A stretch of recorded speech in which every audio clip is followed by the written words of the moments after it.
Before the episode begins, this is a statement in solidarity with the people of Bangladesh. As I speak, the country has returned to a state of chilling calm after a week of state violence meted out on protesters. Since the 16th of July, students in Bangladesh have been protesting unfair job quotas. The totalitarian government responded with its usual homicidal excess. Police, alongside state-backed thugs, murdered protesters peacefully demanding their rights in what is ostensibly a democratic state. Instead of breaking the spine of the demonstrators, the state's violence convinced the long-suffering population that enough was enough and ignited fiercer protests. In the midst of a rising death toll, the government responded by cutting off the internet on the 18th of July. Limited internet access was restored on the 24th of July, making it one of the longest blackouts in modern history. The internet shutdown also affected cell reception, leaving the Bangladeshi diaspora, one of the largest in the world, cut off from their friends and family at home. It is important to understand that this was not perpetrated against some imaginary global backwater, but against a real place in which more human beings currently live than in the country of Russia. All in a desperate attempt by their own government to disperse legitimate protest against state-backed killings, to murder and disappear citizens with impunity. The internet has been restored in a limited capacity, and Bangladeshis at home and abroad are attempting to pick up the pieces and understand what happened and what will happen next. Facebook, the most important social media channel in Bangladesh, is blocked. The official death count is 178 people. The government lies and dissembles in front of the world and blames its political rivals, refusing to accede to any student demands, not even acknowledging the deaths of the people. Protest leaders were tortured and disappeared. Thousands are being arrested. The army was deployed on the streets with shoot-on-sight orders. Videos are circulating of police and paramilitary forces using live ammunition against civilians. Bangladesh is the largest contributor of UN peacekeepers. Helicopters and armored personnel carriers in UN livery were deployed against the Bangladeshi citizenry. The protests are officially on pause. They have not ended. We wait to see what happens next. Bangladesh is no stranger to political violence, yet this was the worst excess of state repression in its history as an independent state. The Bangladeshi state is run by a cult of personality that has criminalized any form of criticism against the Prime Minister of the country, Sheikh Hasina, and sees any popular movement as an existential threat. Through violence and election rigging, it turns peaceful protest into uprisings that are then quashed with murder. Instrumental in the Bangladeshi state strategy is the status of Bangladesh as international blind spot. Bangladeshis provide the world's labor, making your clothes, building your high-rises, staffing your corner stores, and driving your taxis. We are not to be seen, nor heard. The international news coverage of the protests has all but died down as soon as the internet was restored and a deadly calm returned to the streets. The Bangladeshi state relies on you, our audience, to have never noticed that Bangladesh briefly disappeared from the internet. International capital is served by such an arrangement of cheap labor from a Western-friendly government that keeps its people in check and usually has the sense to do it quietly.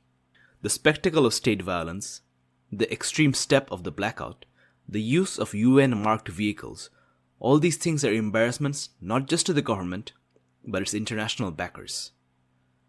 The developed world's relationship to its Bangladeshi labor force is revealed in this moment to be built on silencing, death, and tyranny. We do not know what will happen next, and thus I cannot offer you a call for action. So this statement serves one simple, but all-important purpose. It is to acknowledge what happened. It is to remind you that this show is, as much as anything else, a Bangladeshi show. Bangladesh exists, and it has bled in darkness. This cannot be allowed. You and I know it happened.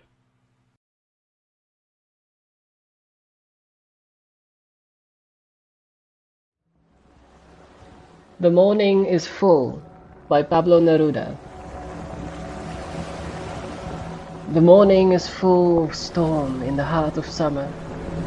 The clouds travel like wet handkerchiefs of goodbye, the wind traveling, waving them in its hand. The numberless heart of the wind beating above our loving silence, orchestral and divine, resounding amongst trees like a language full of wars and songs.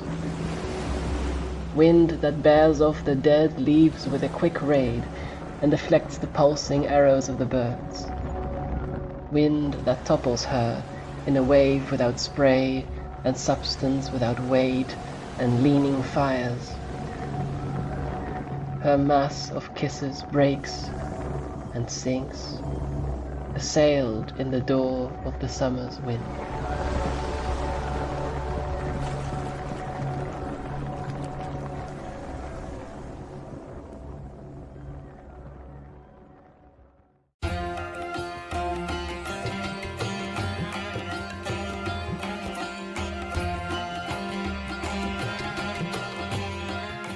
Uduasha City, where the sun is a mirror and the moon a shadow, where dancers cavort in forbidden operas, making love to forgetting and flame, where the wealthy play at war with silver swords and silken sashes, where the people mine the dead heart of a burning star for cannonballs and pipework, and where 1,000 secrets hide in a forest of paper and ink. Here, the 5 key-bearers reside, the 5 who know the secrets of the broken gates of death. 5. 5 only. There is no 6th spire, forlorn and forgotten in the desert. There is no one who looks to the displaced, the poor and destitute and landless, whose ancestry has been stripped from them by foreign looms and foreign sparkcraft, and no one has ever heard of the House of Ending. But this is their story. Their roots pulled up and burned, they stand in filth up to their necks, and that is precisely why they must keep their heads ever high. Welcome to Uduasha, immigrant. May it fear the name of the house you will build. Welcome to Desperate Attune, an actual play podcast about characters with their identities in peril, played by an international cast devoted to fiction-first gaming, collaborative world-building, and complex character drama.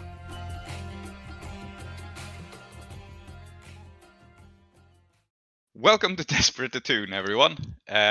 We are in the middle of the desert this week.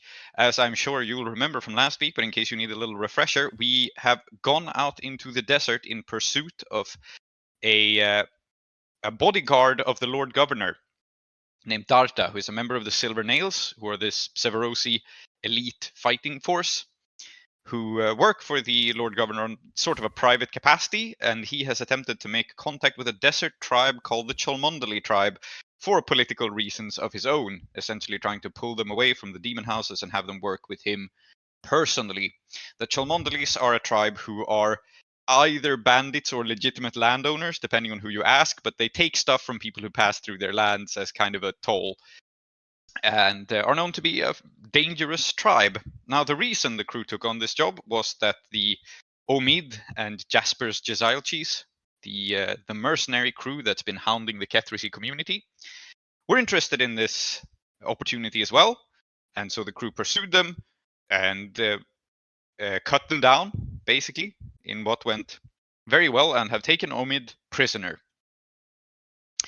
and have returned to their cave, which is a cave that gives some solace out in the desert and in the Deathlands, and in this case will permit the crew to take a brief downtime break even in the Deathlands in order to be able to keep going.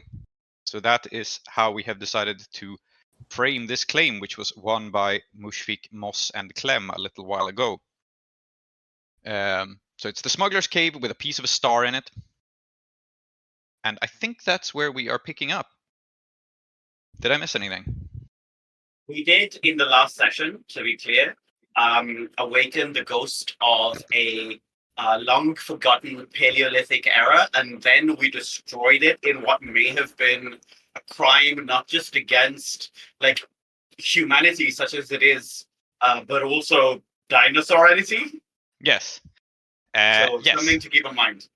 That is something to keep in mind. Another thing that hasn't been fully resolved from that period is that Samum is once more freed of the sash, not freed completely, but sort of out of the Pokeball, and you will have to put it back in. Yeah. Wait till I tell the people at work that we killed the ghost of an ecosystem. Yes. Oh my god! You should write a paper about this. You could call it auto phantasmography. Oceanic autophantasmography. Yes, correct. You're it's right. interesting to fisheries and other stakeholders. Yeah. Anyway. Yes. Hate you so much. Okay. Yeah. We just need to work in Arctic humanities semi-ontology angle, and we're golden. Yeah, perfect. Mm-hmm. Why am I thinking of work? I have to think about work tomorrow. Today is not the day. Yeah, today is the day to go to a little cave with a freaky ass piece of a star in it that makes everything warm and weird. Yes.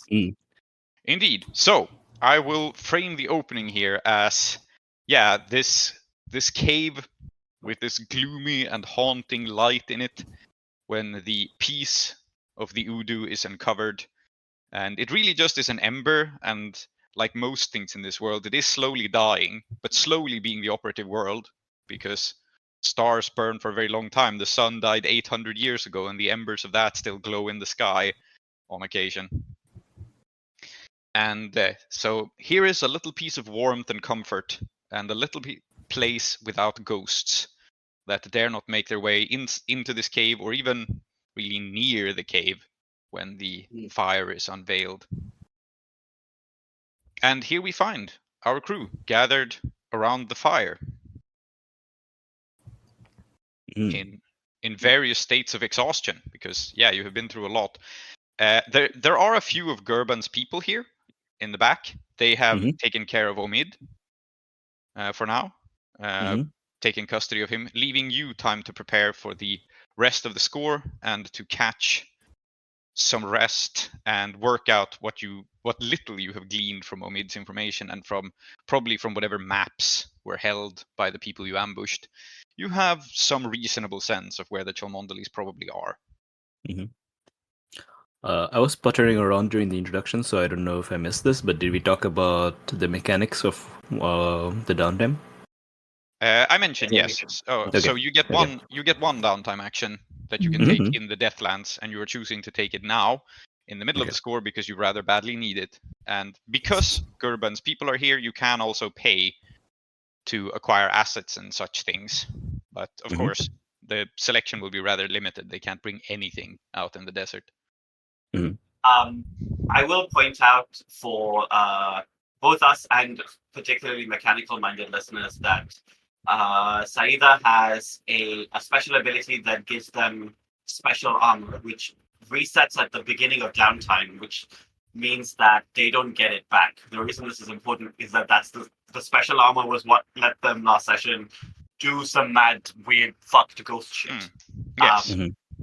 Yeah, that is correct. This is not an actual downtime phase. It just lets you take a downtime action mid-score. And sort of fictionally, because we have the smugglers team here, you can also buy things without it necessarily having to be a flashback. Yeah, it's a good thing to clarify, because Bidri also has calculating, which does not fire because it's not downtime. All right. I think this is one of those occasions where we need to think a little bit tactically in terms of what we're going to be doing with our downtime. Because Mushfik is on death's door. We are looking at 3 trauma and 1 stress away from trauma number 4 with no safety net. So Mushfik should definitely indulge his vice and do that as many times as he needs to, depending on his role. I will say here, I was just going to say that because, so I was thinking about this as well, and because Mushfik's vice is food, and now I also have a food-related vice. I think we could indulge vice together, which means that I could give you a die.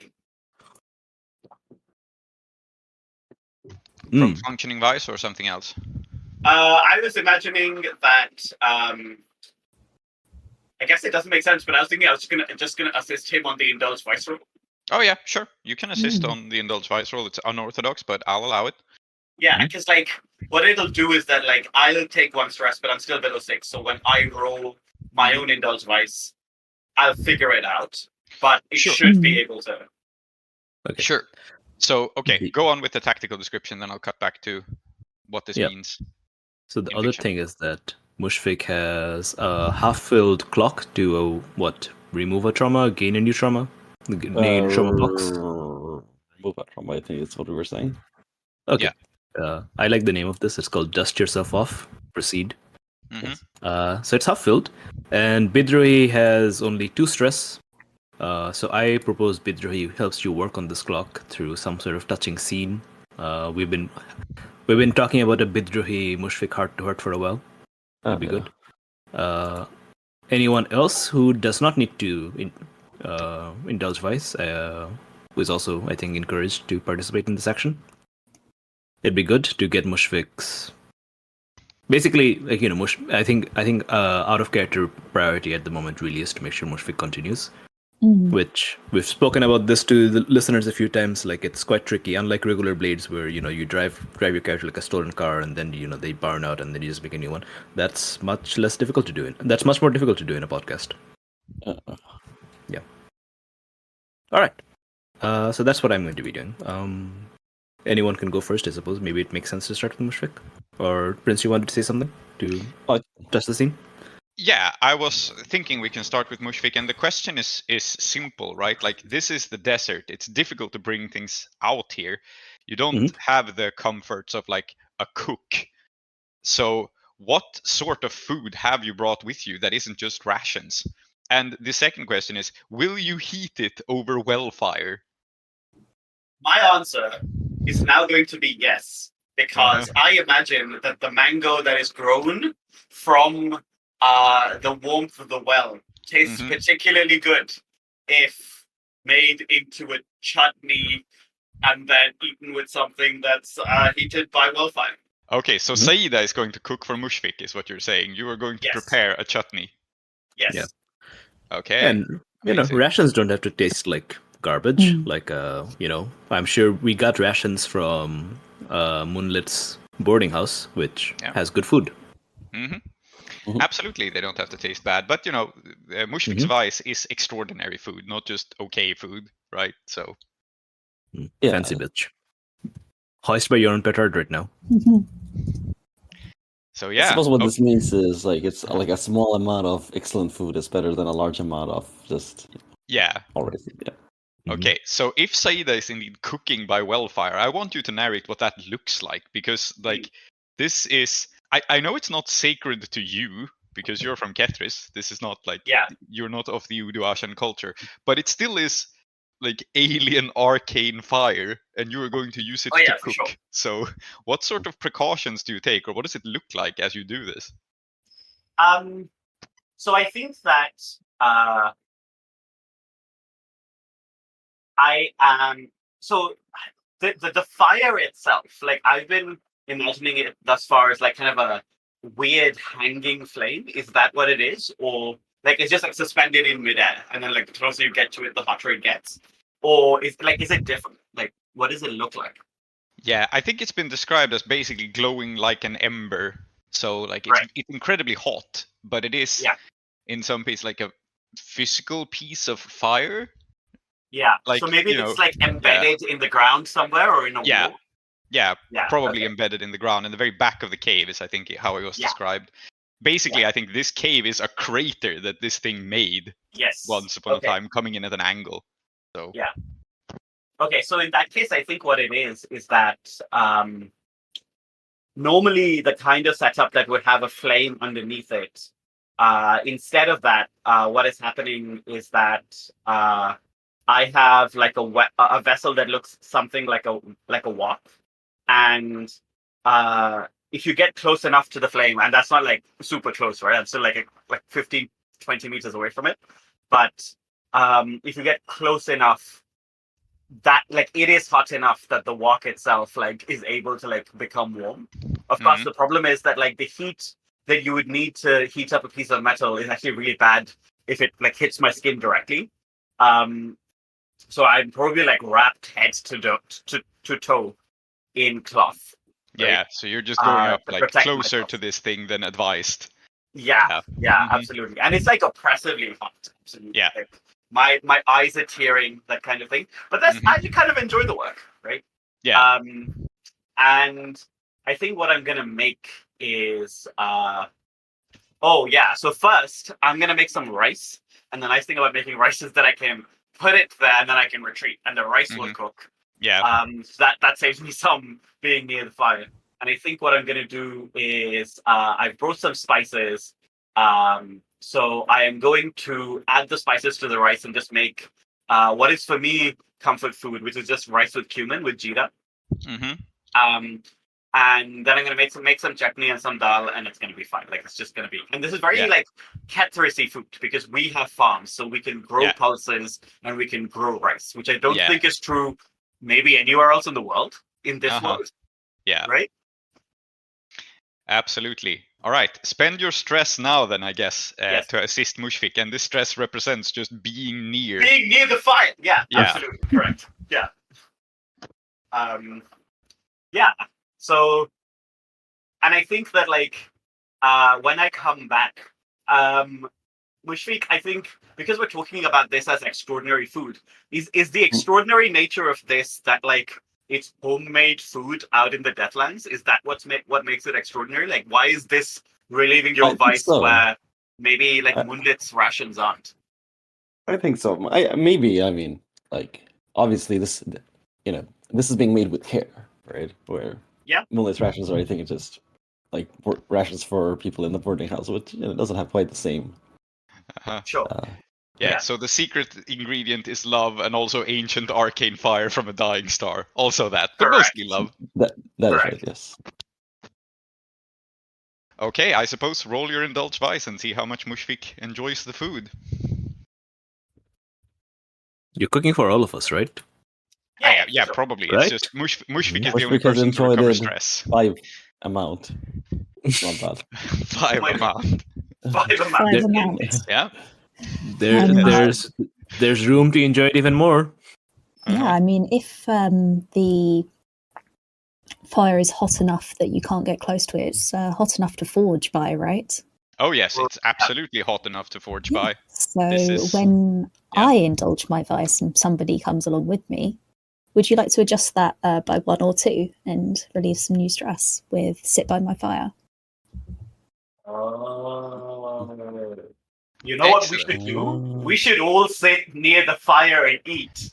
Yeah. And it'll be great for all of us, but also that's fucked up because it's very hot. Yeah. Okay, so you have an ability that lets you... people can relieve stress more easily when they join you in your vice, which is forging stuff. So, yeah. Did you make my wok? out of someone's shield? Don't bring the shield into this. It's only just been cleaned from gulab jamun. Yes. Not cooking rice. Not your shield. Just literally someone's shield. Yeah. So tell me, Clem, how are you indulging your vice here in this place? Because you already made the wok, but if you want to indulge your vice here, I would like to indulge my vice, and I think it takes the form of I've brought a chunk of metal out with me, and I think by probably inadvisably close to the flame, but Clem's already bundled up when in Uduasha, so they're not terribly bothered by the furnace. Terribly. They are forging a knife, I think, right now. Yeah. The clang echoes off the walls of the cave, so it's not particularly peaceful time right now. All right.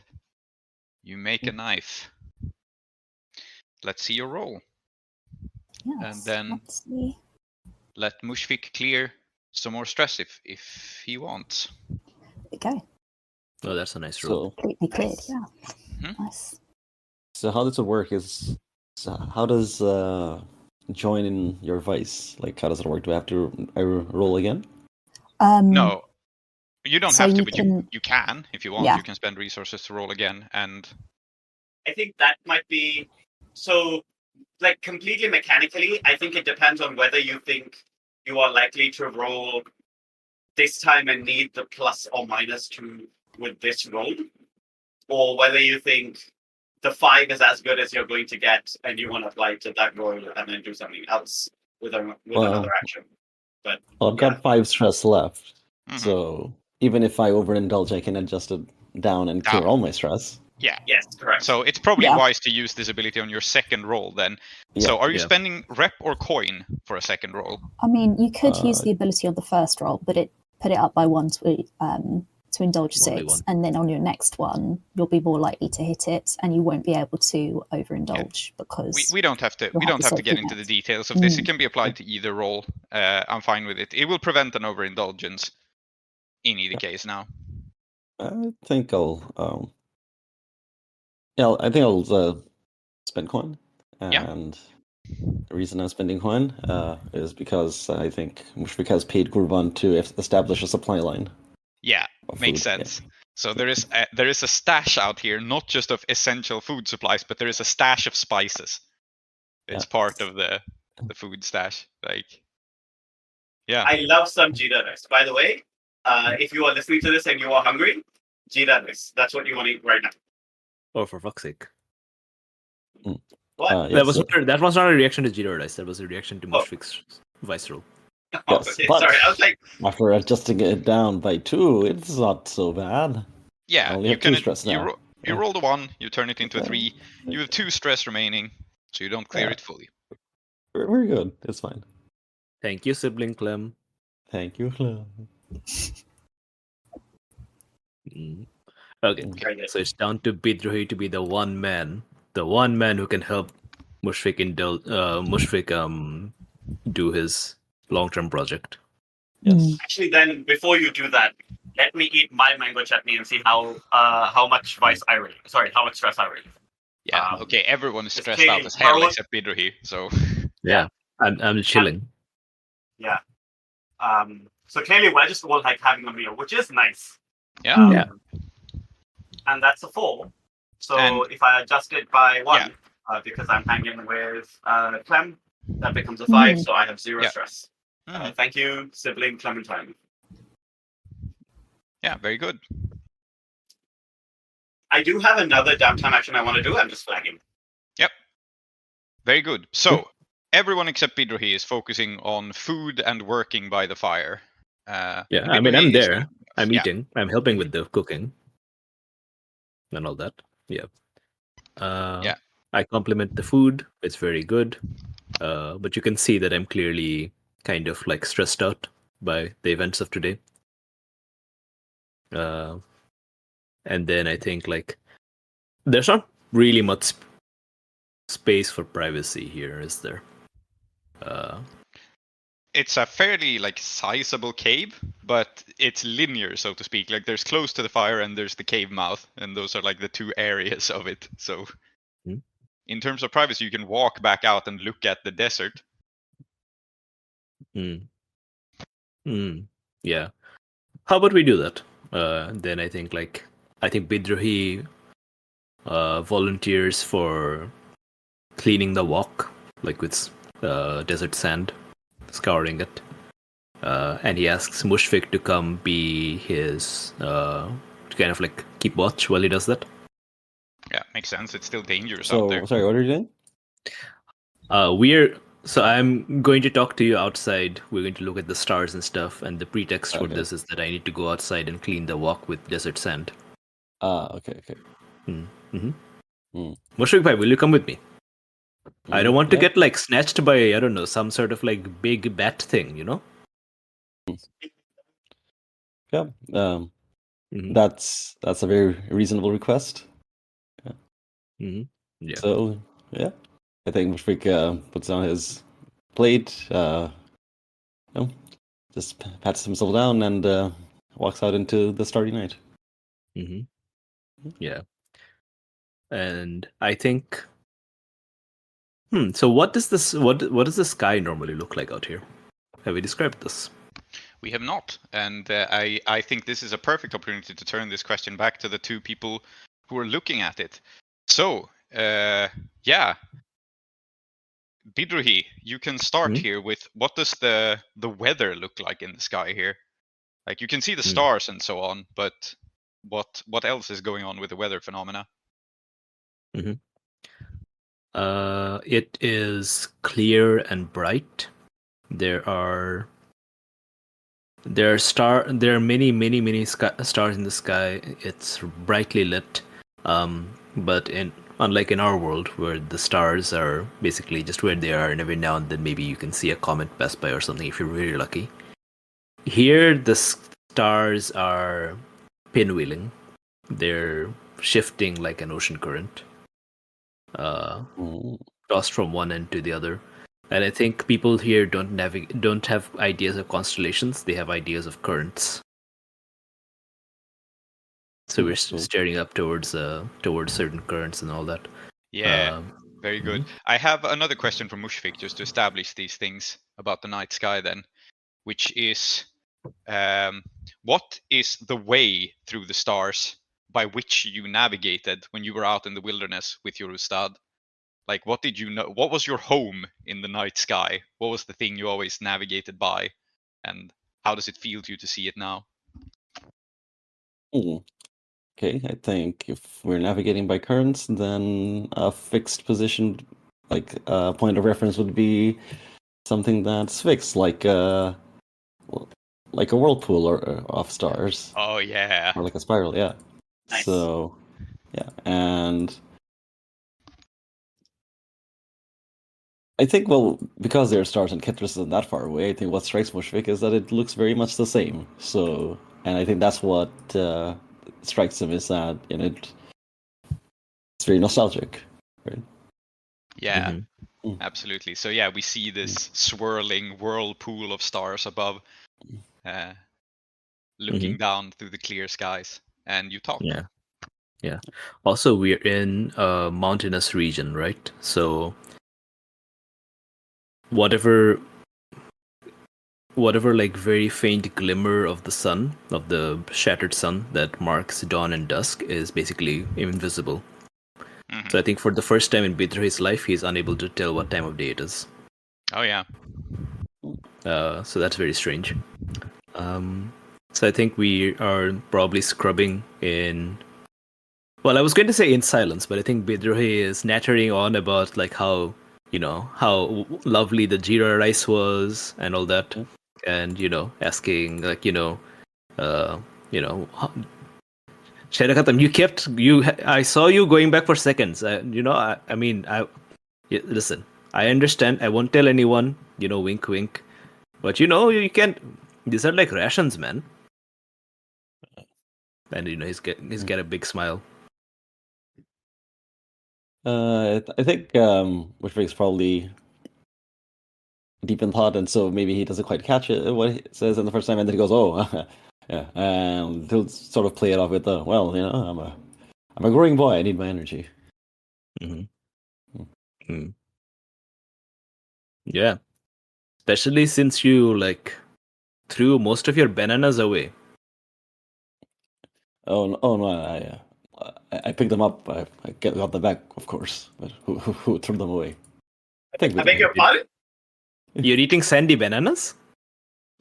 Come on, they returned to Mushfiq by themselves. They're banana ranks. Oh my Get god! with the time. I hate you so much! No! I saw it 1 second before you said it! Oh, why? Yeah. Here, have one.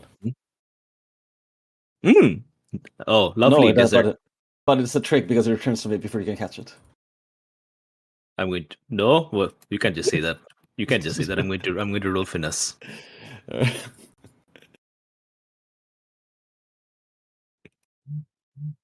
It's a 4.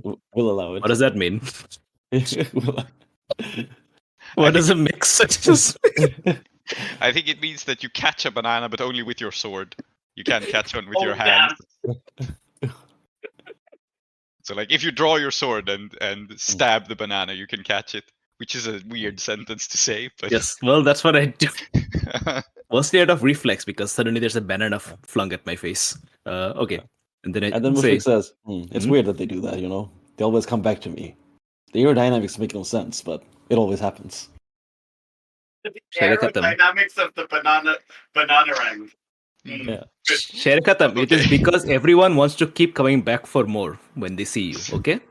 I have told you this many times. I have now decided that Mushfik is indeed a character from a Souls-like game, as was the inspiration. He's just a character from a run where you play with one of the joke weapons. That's it's Oh god.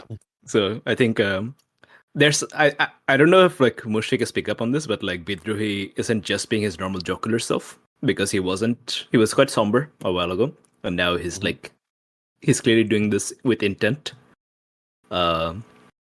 So I do give you an opportunity to comment on that if you want. Otherwise, I'm going to keep going. Okay, well, let's see if Mushrik does pick up on that. Well, no. I rolled study and it's a 1. It's a 1. Mm-hmm. Yeah, fair enough. Yeah. I think he then says, Mushrik Bait, about your like bananas and like, you know, your general like, you know, slapstick, happy-go-lucky tactics. Something that's like really been puzzling me about this whole thing. Do you mind if I talk about this? You're going to talk about it regardless. But if you mind, then there's a chance that I won't. No, go ahead. It's not a high chance. But I have your consent. Okay, very good. Let us proceed. Excellent. Yeah. You know, like this, what we did out there was pretty fucked up. Not in the sense of like we shouldn't do that again. Because like, you know, we've gone over this many times. Like violence is what it is, right? No reason to shy away. But like, damn, it really takes a toll, doesn't it? And like, I mean, I didn't like really draw my sword in anger like this time, and like no one died by my hand this time, but like, you know, people did die because of what I helped everyone else do. And you know, there's also there's that, what was his name? Puddin, whatever his name was. Fuck, I should remember the man's name. I killed him, right? But also my little Klow. And like, just 2 direct deaths and like a few indirect deaths, and already it's like weighing on me. And what I'm thinking is like, sibling Clem, clearly, like, you know, the way the war did what the war did for them, like, you know, I still don't really understand that person. Like, you know, I really like them, but I don't understand them. And clearly, I think a lot of it is because I don't understand what the war did to them. And it clearly hurt them a lot. And then there's you, Mushrik Bhai. You spent all your life, so much of your life in the jungle, fighting for our people. You know, your Ustad got kidnapped and so on. And now you're out here in the desert. And like, your response to all of the sibling Clem's response to all of this is being hyper-violent and terse and beating people up with a shield. Your response to all of this is to throw bananas at people. Please help me understand, like, the dichotomy.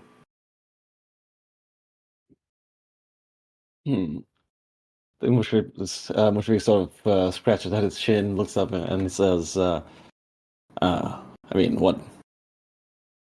Only Clem can answer why they do as they do. As for me, I'm not sure what you want me to say. The bananas are just bananas. There's nothing much to it.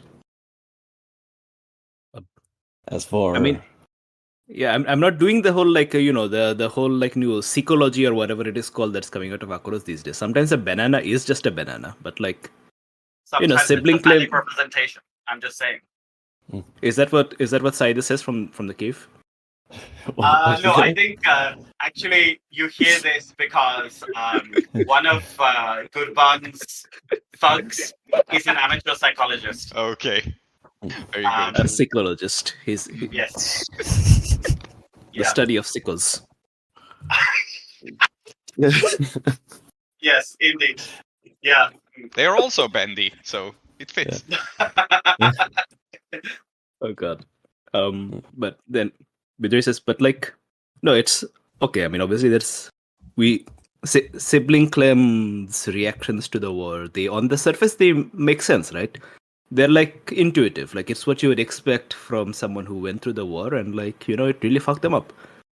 But Mushfiq Bhai, like the bananas, the elaborate traps, the Captain Mackerel bit, these, they're like, they really do puzzle me, like when I first heard, there's like badass gorilla man joining our school,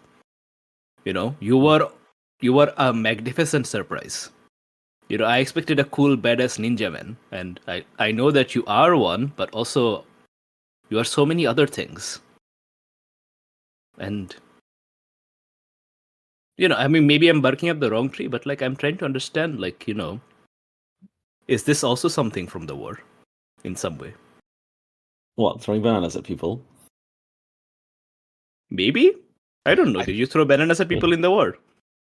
And if not, where did it come from? Is this a good place to roll, you think? Like working on this project and also seeing how well Bidri understands Mushfiq? Something like that? Yeah, maybe. Should it be a concert? I think or is it a sway to persuade Mushfiq that deep down inside his bananas are not just a banana? Up to Mushfiq, I say. Yes. This is to help you treat your trauma. So, I mean, out of character, I never thought that Mushfiq tossing his ancestor bananas to deal with like supernatural entities was a symptom of the war. Right, that was just it's a symptom of something. I mean, he's clearly been. He's clearly a bit mad, like, but he's been like that for a long time. Like, remember, he's from a school for troubled boys, right? So, well, this is what Bidroi thinks, and yeah. Maybe it's off the mark, maybe it's not. Okay, but like, in that case, I think Mushfiq is very straightforward and said that, oh no, Bidroi, the bananas, that's from a long time ago. Everyone throws bananas at everyone in Kethrus. Oh, okay. Maybe there's a thing here. Yeah. Yeah, and Mushfiq's gonna, I don't know if like it's Mushfiq's turn to kind of like put in a little joke and see if Bidroi catches on, because Bidroi doesn't know too much about Kethrus, does it? Like it's part of the culture there, but of course, you grew up here, you wouldn't know. Mm-hmm. Yeah.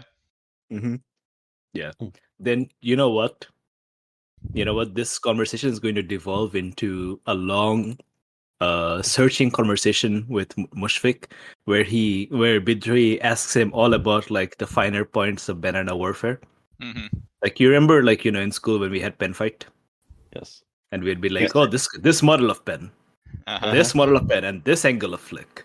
I hate this because, as everybody knows, the only thing that mattered was how quick your fingers were. Like, it really did not matter. But okay. Yes. Yeah. Yeah. I'm going to learn the meta. You're going to learn the meta of the banana. It seems that Tree is not aware of the OP Cello point tech gel pen. Yeah, well, I mean, we had Ag Gel, but let's be real, I think that was just marketing. Here, Tree, get yourself one of these. Let me check if I have any relevant bonuses to talking about the banana meta. I'm learning so much right now. What the hell did you guys get up to at school? Yeah. Pen fight. Oh, no way! Oh my god, you're going to try and tell me this was the meta? Oh my... This proves it. I come from a superior culture. I'm sorry, it's just true. There is no way that. Oh my god! This thing was unbeatable. It just spun on an axis. It never went anywhere. What is it wrong? They're with $30 for Also- 5. Yeah. Good I God. mean, Attune was expensive even when I was in school, to be honest. So Anyway, I have rolled a 3. Mm. It turned out that actually the banana meta is just a side destruction. It helps a little bit, but it's not at the core of what's wrong with Mushfik. So there's one tick to Mushfik's project of helping him. And I will point out, just to inject a thought here about something that is established, actually, the bananas do have power over ghosts simply by growing on trees that have power over ghosts. So Yeah, that was the whole point. Yeah. That was the whole point from the start. So there probably made is sense. some real cultural ritual behind it. Mushfik is just bullshitting because he doesn't want to talk about it, probably. Correct. I think that's what's learned here. Like, I think that makes sense, right? The trauma progresses slowly because you learn that Mushfik is bullshitting you because he doesn't want to talk about what is really going on. And I think the interesting thing here, like, this is a very funny scene, but I also think there's something interesting here about Mushfik's spirituality, because these are sacred trees after all. So I'm just tossing that in, right? I mean, I think like it's been like in the back of my mind that like for Saida and for Moss, for whom like the trees are so like sacred and important, for some reason like Mushfik doing this has never been like blasphemy ? Right? Like we've never been like, how can you? What do you mean banana split Sunday? You know, like, and I think that's also like we just don't talk about each other's traumas to each other. Is I think what's Wait, going on holy there. shit! Bananas are so powerful that they can split apart the concept of Sunday. Yeah, Yes. Yes. Anyway, also, like, just to clarify, Quantum banana. Bidre wasn't leading into a huge conversation about the banana meta because he thinks there's a banana meta, but because Mushfik clearly doesn't want to talk about it. But let's have a good time talking about the banana meta. Yeah. Yes. Yeah. So yeah, I think this is a realistic part in working through a trauma. Sometimes it's just good to talk, even if the person you're talking to is clearly bullshitting you. So Yeah. Very good. Now let's go beat up Omid. Yeah, I have one. I have one thing I want to do before we do that. So I mean, I kind of had it in mind, and then you mentioned that, of course, Gurban's guys are here, and we can buy things from them. Yeah. So I want to ask them if they have any Catharisi trinkets made of wood. Oh, interesting. I mean, they're smugglers, so it's not impossible that they do. Yeah, they may well do, right? So Yeah. I will spend 2 stash just to roll out here to see if we can acquire an asset. Okay. Is Gurban in any way like? But he's not a cohort, right? So like, we're not going to get an extra. He's not your cohort, but I think his factions are allies with you. Let me double check. Oh, okay. No, they are not quite allied with you. They like you, but they are not quite allied. Okay, so maybe like we'll just like we can just use that as a color, but it's not like enough for an extra die. No, it's not enough for an extra dice. No, it's That's something you can absolutely work on. But I mean, the interesting thing about Gurban is you actually like you stole his cave from him, but it wound up that he negotiated a deal with you where he's like, fine, let's share it. Yeah. So it's like a friendly relationship, but he's not going to stick his neck out any further for you, I guess. Yeah, that makes sense. I think that I will spend. So I rolled a 4, which means I get a tier 1 thing. I'll spend my last stash. I guess it's just a bit of barter, right? Like I'm giving them something, they're giving me something. All right. So you're looking for a trinket made of wood, made in Kethris or made here? Like, is it important that the wood is Kethrisi or that the craftsmanship is? It's important that the wood is Kethrisi because the craftsmanship is about to be Kethrisi. Yeah. Fair enough. And I don't think the Kethrisi make an awful lot of things out of the sacred wood anyway, because it's sacred. Yeah, so, exactly. Yeah. I think what these people will give you... Yeah, you mentioned people make like mostly furniture out of it, but now you're looking for a trinket. I think it's like a walking stick. It's like a walking stick for an old person, and it's used the natural grain of the wood. So it's like a root carved into a walking stick. Yeah. And yeah, it's like portable. And it's mostly preserved the grain of the wood, but with a few embellishments, notably a bit of metal stuck on at the bottom. Okay. So what I want to do then is I want to go up to Clementine. Mechanically, this is because I'm all out of cash, and I want Solti to give me some cash.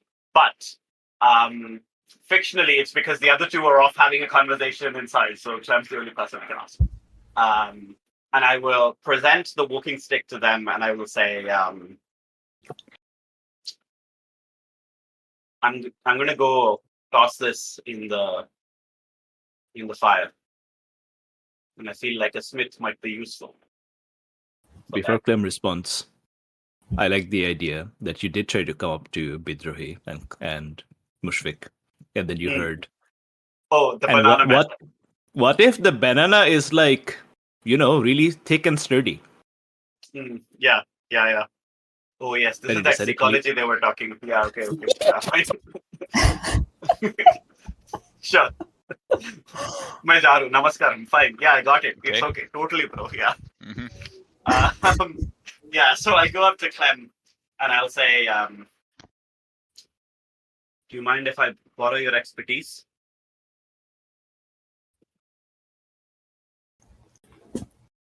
For what exactly? And I'm going to show you my... I have fine sculpting tools, which I literally never use. I used them once when we were sending moss away, but I'm going to mark them here, I think.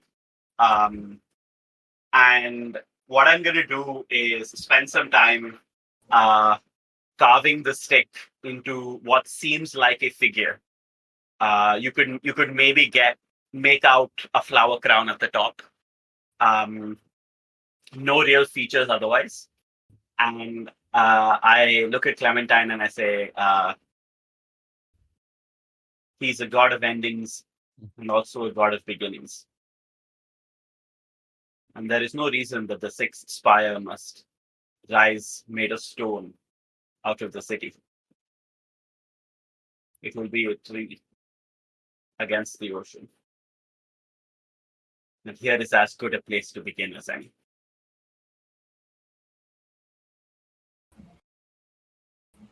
The technique's all wrong. Give that over. Let me show you how to do it properly.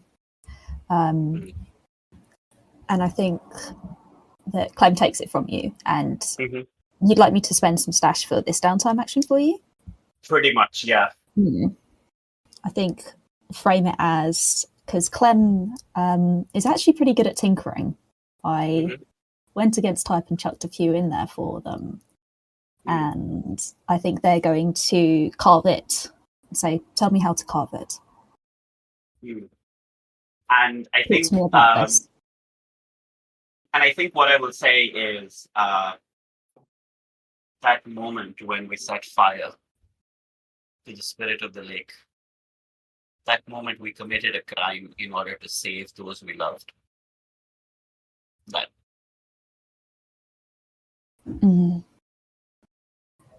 I know I've done worse, but I don't remember it.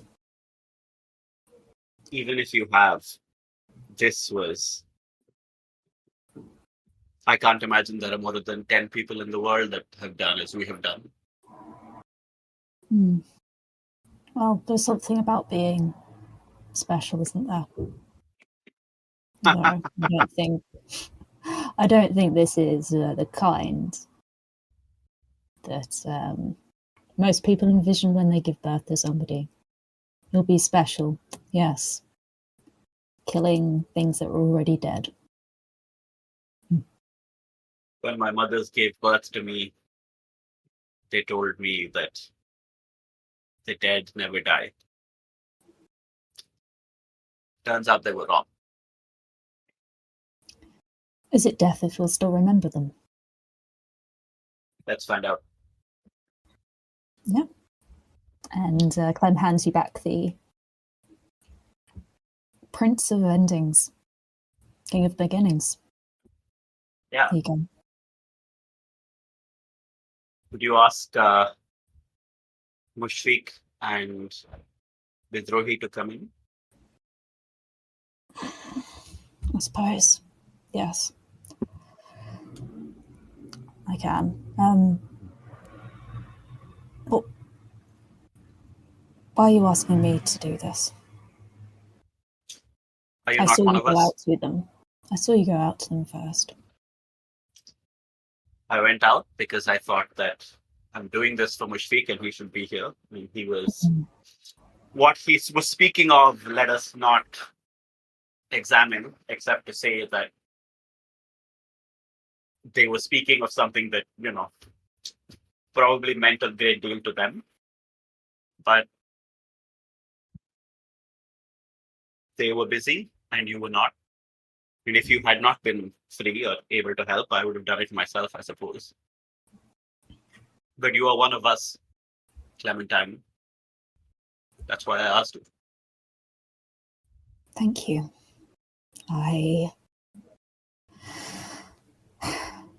Thank you. I'll get them.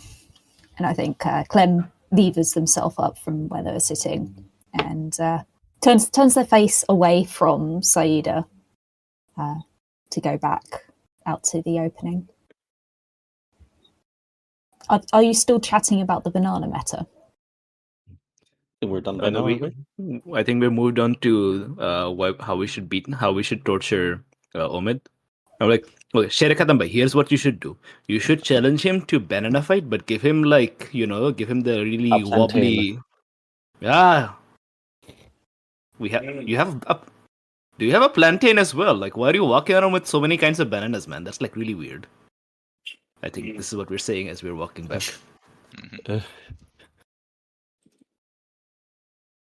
Saida wants you. Both of you. No, Mushfiq shrugs and continues. Yep. Sibling Clem, what is your opinion of plantains? They're all right. Pretty tasty. I like them fried. Yeah. Mm-hmm. They're better fried, I think. Yeah. Vidra is nodding. This is a good conversation we're having. Yeah, and then you walk inside and see Saida holding a carven effigy, and Bidruhi realizes he's about to have a bad time again. I think. Indeed. Hey, Syed. Hey, Ustad, what's that? It is a beginning. Mushfiq, Yes. are we agreed that Catholics must attempt something new? I think he thinks about this. He goes, something, yes. Well, I cannot save a nation if I am unable to save even myself, or for that matter, those who are alongside me. And there is no reason that it must be a spire. Yeah, Mushfiq sort of furrows his eyebrows and he goes, what do you mean? What are you planning to do? He is the prince of endings and the king of beginnings. We will end him and begin him. And maybe that will grant you some peace. Maybe he will end some suffering and begin some. Oh, cool. This is also working on Mushfiq's traumas? Yeah. Ah, interesting. Right. I think we need to explain to me and Mushfiq how exactly this is meant to work. So I think that what we're doing is that we are symbolically burning something away, right? Okay. And we are letting go of the pain that's in us. So the ritual is itself like an effigy of the prince, whom we know kind of looks like us, but not, right? But by burning him, what we're also understanding is that what is within us doesn't need to remain there. We can make our best attempt of letting go of it, right? And I think that Saida's feeling here is probably that sometimes it's easier to do at a distance. Sometimes it's easier to do using the metaphor than it is to face it head on. And maybe that'll make it easier to face it head on once you do it like this. I don't even necessarily know that it is divine here, right? Like, it could be, but it is also that, like, consciously choosing to be like, I'm letting go, that could be healing itself. All right. Yeah. Okay. Yeah. So I think. So Mushfiq sees this effigy in your hands. Mm-hmm. Yeah. Yeah. I think he'll look at it. And he said the Prince of Ending sort of looks like us, but not. So I think maybe he looks at it at the effigy and like maybe in a certain way, like as the fires are flickering in a certain way, like in a moment it sort of does look like him, and he understand what you're trying to do. Right? Yeah. I think Bidri puts his hand on your shoulder and says, Sherakatam, this burning that is good, but you know how it can be even better.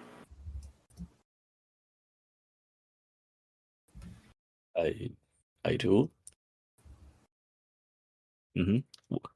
What's Mushik's favorite kind of banana? Mushfiq's favorite kind of banana is what was that one kind of banana that used to be the best one, but then I think it's now extinct in the wild. I don't remember the name, but there's one. Yeah, that one. Yeah. Put a bunch of those bananas around on a string around this guy and throw both in. Okay. And Bidro is like dead serious. And Mushfiq is horrified. Throw them in? What, like to fry them and eat later? Sherakatan, tossing this stick away is not a sacrifice. You don't care about it. It doesn't really represent you. Now, if you put your favorite bunch of bananas around it in a garland, now it really represents you.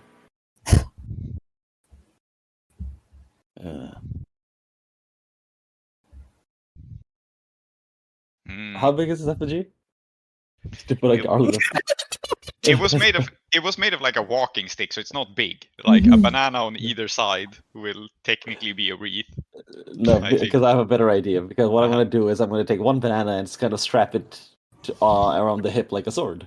Ah, yes. It's armed with a banana. Yeah, there you go. Sherakatan, you're holding on. It's about letting go. Well, no, the banana represents violence, you see. And now it's now the banana represents him. This is represents him now. Yeah. Okay. Yeah, very cool. So, you have a banana-armed effigy, Saida, and what do you do with it? I am going to take this effigy, get as close to the get as close to the fire as is safe as I can, and hold Mushfiq's hand in one hand, take aim, and throw it like a spear into the heart of the star.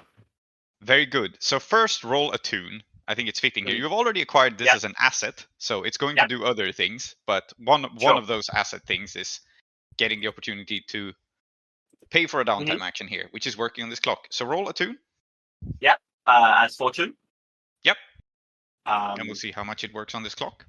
Yeah, and I want to make clear here that I could do this and say it is in the name of the Prince of Endings to get a die, and I'm not. Like, that's a deliberate choice here. Yep.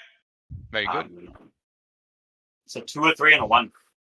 Okay, so it does not work for Mushfiq to leave everything behind, and I think I know why. So you hurl this stick in.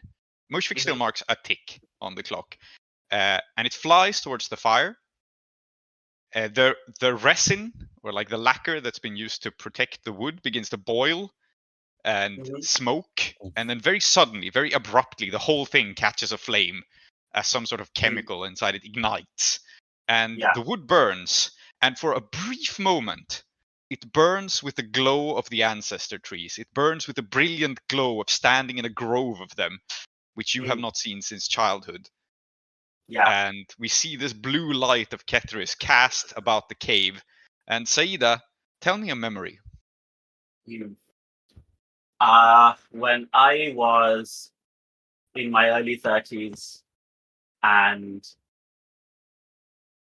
the pushing out of the farmers was just like beginning to happen. I think I see people not from our village. I think Saida by then had been like traveling, right? But a different village in Kethris, in a forest like this, in a grove, discussing what we could do, what needed to be done. And, some people advocating for violence, some people advocating against violence, some people saying that we should ask the president of the Sublime Republic for representation, right? And I think the memory that engulfs me, at least in this moment, is the memory of hope that I had at that time that, like, since then has basically been completely, like, extinguished from me, right? Yeah. But somehow, again, I remember being that hopeful that, like, we could stop it, that, like, things are possible. Yeah. Okay. So long before the I'm gonna make God stuff happens to me. Yeah. Wonderful. And Mushfik, here is why this only gives you one tick, because I think it reminds you of something bad. Tell me about the first time you saw an ancestor tree die.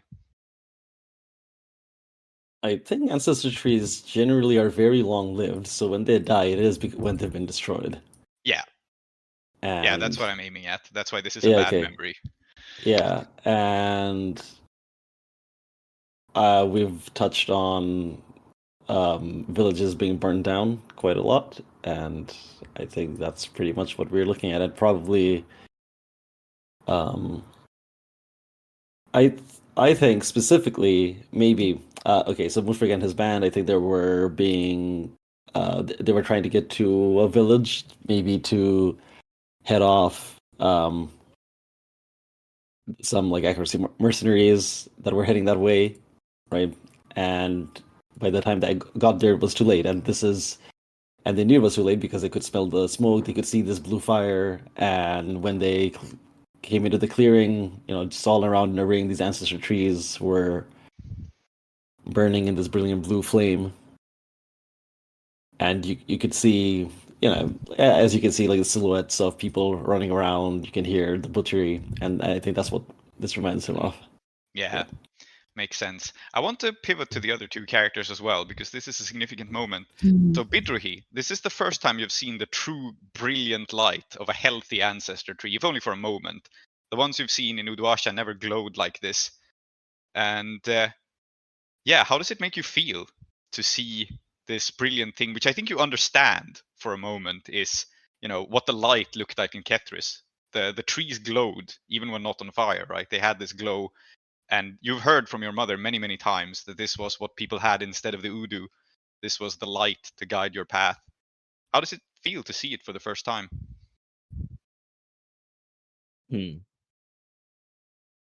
The initial reaction, unfortunately, is that it looks weird, looks kind of fucked up, and he misses the Udu. Yeah, makes sense. And lastly, Clem, you have never seen anything remotely like this, nor heard about it. What about the blue fire absolutely terrifies you? What about the blue? I think they had a clipping of one of these in Baron Gunnar's mansion, and Clem burnt it. Okay, so you're also having traumatic flashbacks joining Mushfik. Of course. Yeah, incredible. Joining Mushfik, you say? Yeah.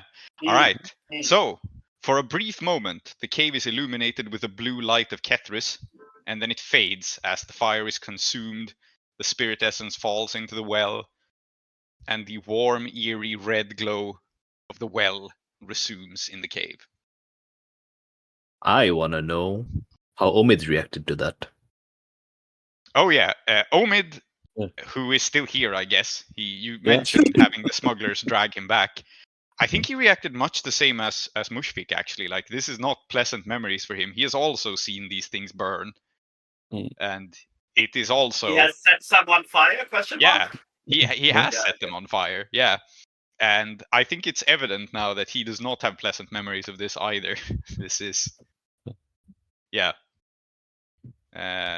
He looks at it and is lost in memories, and some amount of PTSD manifests in him as well. As for the smugglers, I think they, much like Clem, just look at it in fear. Like, this is weird ghost light that they have not seen before, and that feels, to them, instinctively unnatural. But then again, this is true for many of the cities across the Shattered Isles. All of their ghost wards seem unnatural to each other. So... Yes. Which they should, because they're weird. Yeah. All right. Yeah. All right. And moments later, it is as if nothing had happened, and the fire burns on as it did before. Yeah. So I think this happens, and then I will squeeze Mushfik's hand, and then I will say, "So he does care." Yeah, I think. Question mark. And then I will say, so let us interrogate this prisoner.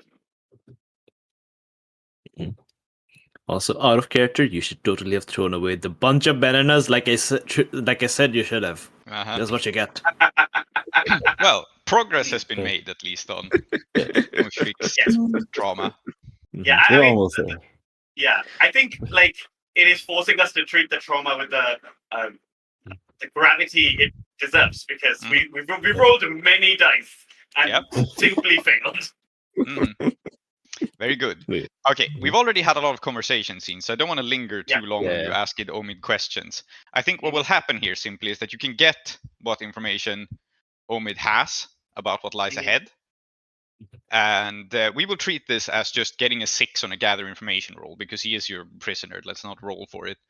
So, so what you've already found out, basically, is that they knew that negotiations broke down between Darta and the Cholmondoleys. And what else do you wish to know? Does he know, like, what the deal is? Oh yeah, that's a good question, actually. Yeah. Like, what all this is about? I think it's also realistic if he doesn't know, because they've just been hired to retrieve. I was wondering about that, if it is realistic whether he knows or not. But I think it makes sense that he wouldn't, right? Because they're just hired to fetch the guy back. So, and I feel like this is the sort of thing that would be on a need-to-know basis. Because, I was gonna say it's possible that maybe his boss knows, but he wouldn't, right? Like, yeah, like Jasper probably, maybe Jasper knows, but maybe, yeah. But yeah, so it's a good question, but I don't think it makes sense for Omid to know the answer simply. Okay, then I think what we might want to know from him, which he might know, I don't know, is what's up with the Cholmondoleys? Like, what's up with their new leader? Like, can he provide any further information about what their vibe is? Cholmondoleys? Why are they called Cholmondoleys? Who came up with that? Yes. Yeah. Who came up with that? Indeed. Yeah, it's a very. It's a corruption of the Cholamandala, which is an ancient tribe of the Severosi. Yes. Anyway, yes, I think he would know about their new leader. So she is a woman by the name of Lady Jabal, and she does not really use like her first name, as is common with these people. So she just goes by the surname. And yeah, there was a succession crisis. There was some bloody infighting, and she rose up among one of the people with legitimacy claims. And what is known about her is that she is, or what Omid knows about her is that she's kind of a glory hound, and she is also somewhat of a dabbling occultist, as the people in Uduasha are led by the 5 demon houses, but the people out in the desert must rely on living gods or other entities. And you get good information out of Omid. So I think he says, he mentions at some point that when the sands rose around them and the desert wind swept in, he was convinced she was behind it because apparently her faith has something to do with the sandstorms. Mm. Oh no! Mm. Why would you say this to me? Yeah. Okay. Good to know. Because of that reaction. Yeah, That's yeah, why. okay, got it, very good. Okay, Mhm. Omid, This just must one be very special. last important piece of detail about this person. And it's just between you and me now. Just between you and me, just as men, okay? I put my arm around his shoulder while he's still tied up. What? Mm. Is she smoking hot? Yes. Omid just says to you. I think he's like. Thank you, Omid. I knew you would have this information. I looked at your face and I knew you would have this information. Don't ask me what that means, but you know what it means. Yeah. Right. Very good. I'm glad that you find ways to struggle with your vice. I think it's very important that we're able to do that. Yes. Good. Yeah. Very good. I have one question actually for him, which is, what, in his opinion, is the key weakness in the fighting style of this tribe? Like, what did he prepare? Oh, in yeah. case?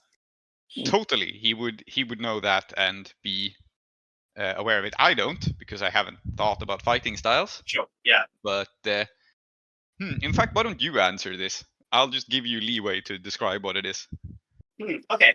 Well, it seems to me like maybe new electroplasmic weapons are something that they just do not know how to deal with, right? Like the latest developments in necrosis technology, like they don't even know that they exist, right? Like, yeah, so that makes sense. I think they're very low tech overall. I think like they don't know about the newest electroplasmic stuff, and also, I mean, they're desert people. They don't have very much like manufacturing going on. Oh, yeah, exactly. So yeah, I have a very silly idea that I think collides everything together and will make Tree angry. Mm-hmm. Oh, great. When they don't all fight.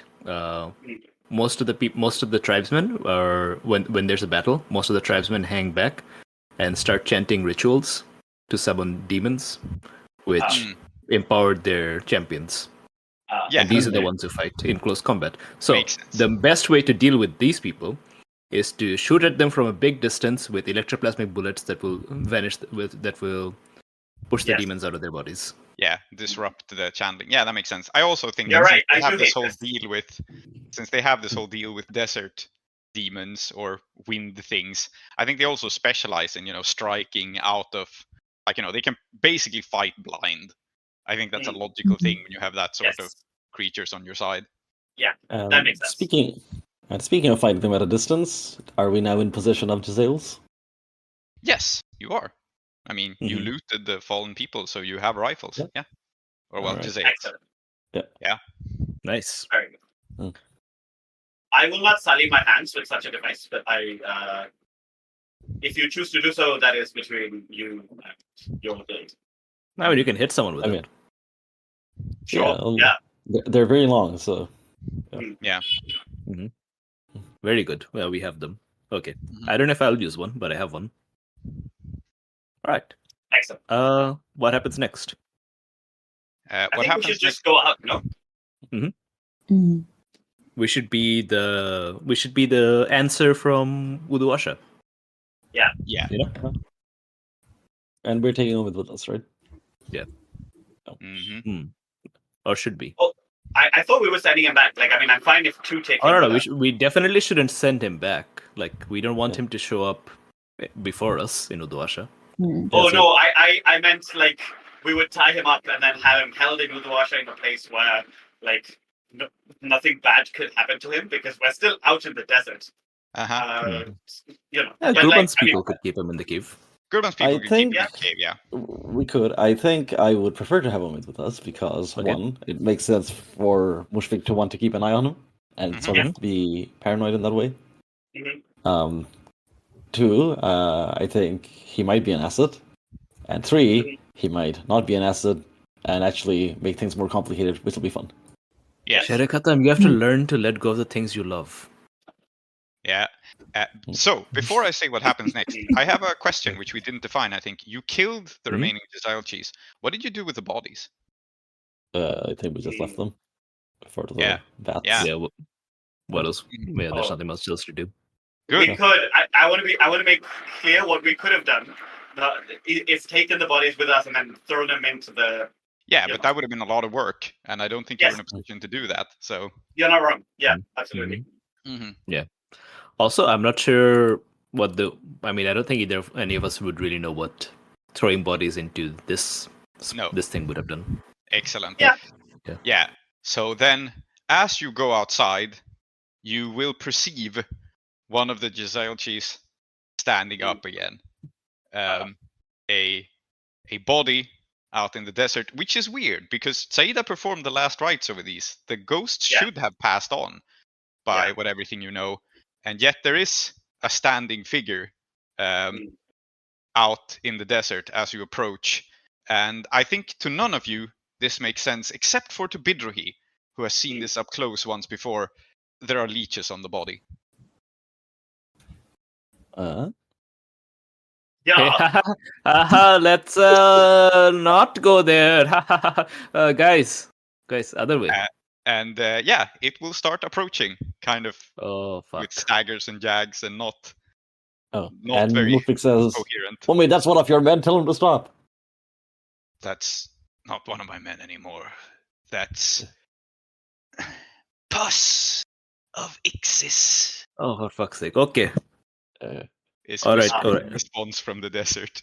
I think Bidrohi then rears his horse and says, "Okay, let's go back." Because an avatar or a servant of one of the lords of Uduasha has directly addressed him, and now he can't pretend that he did hear that.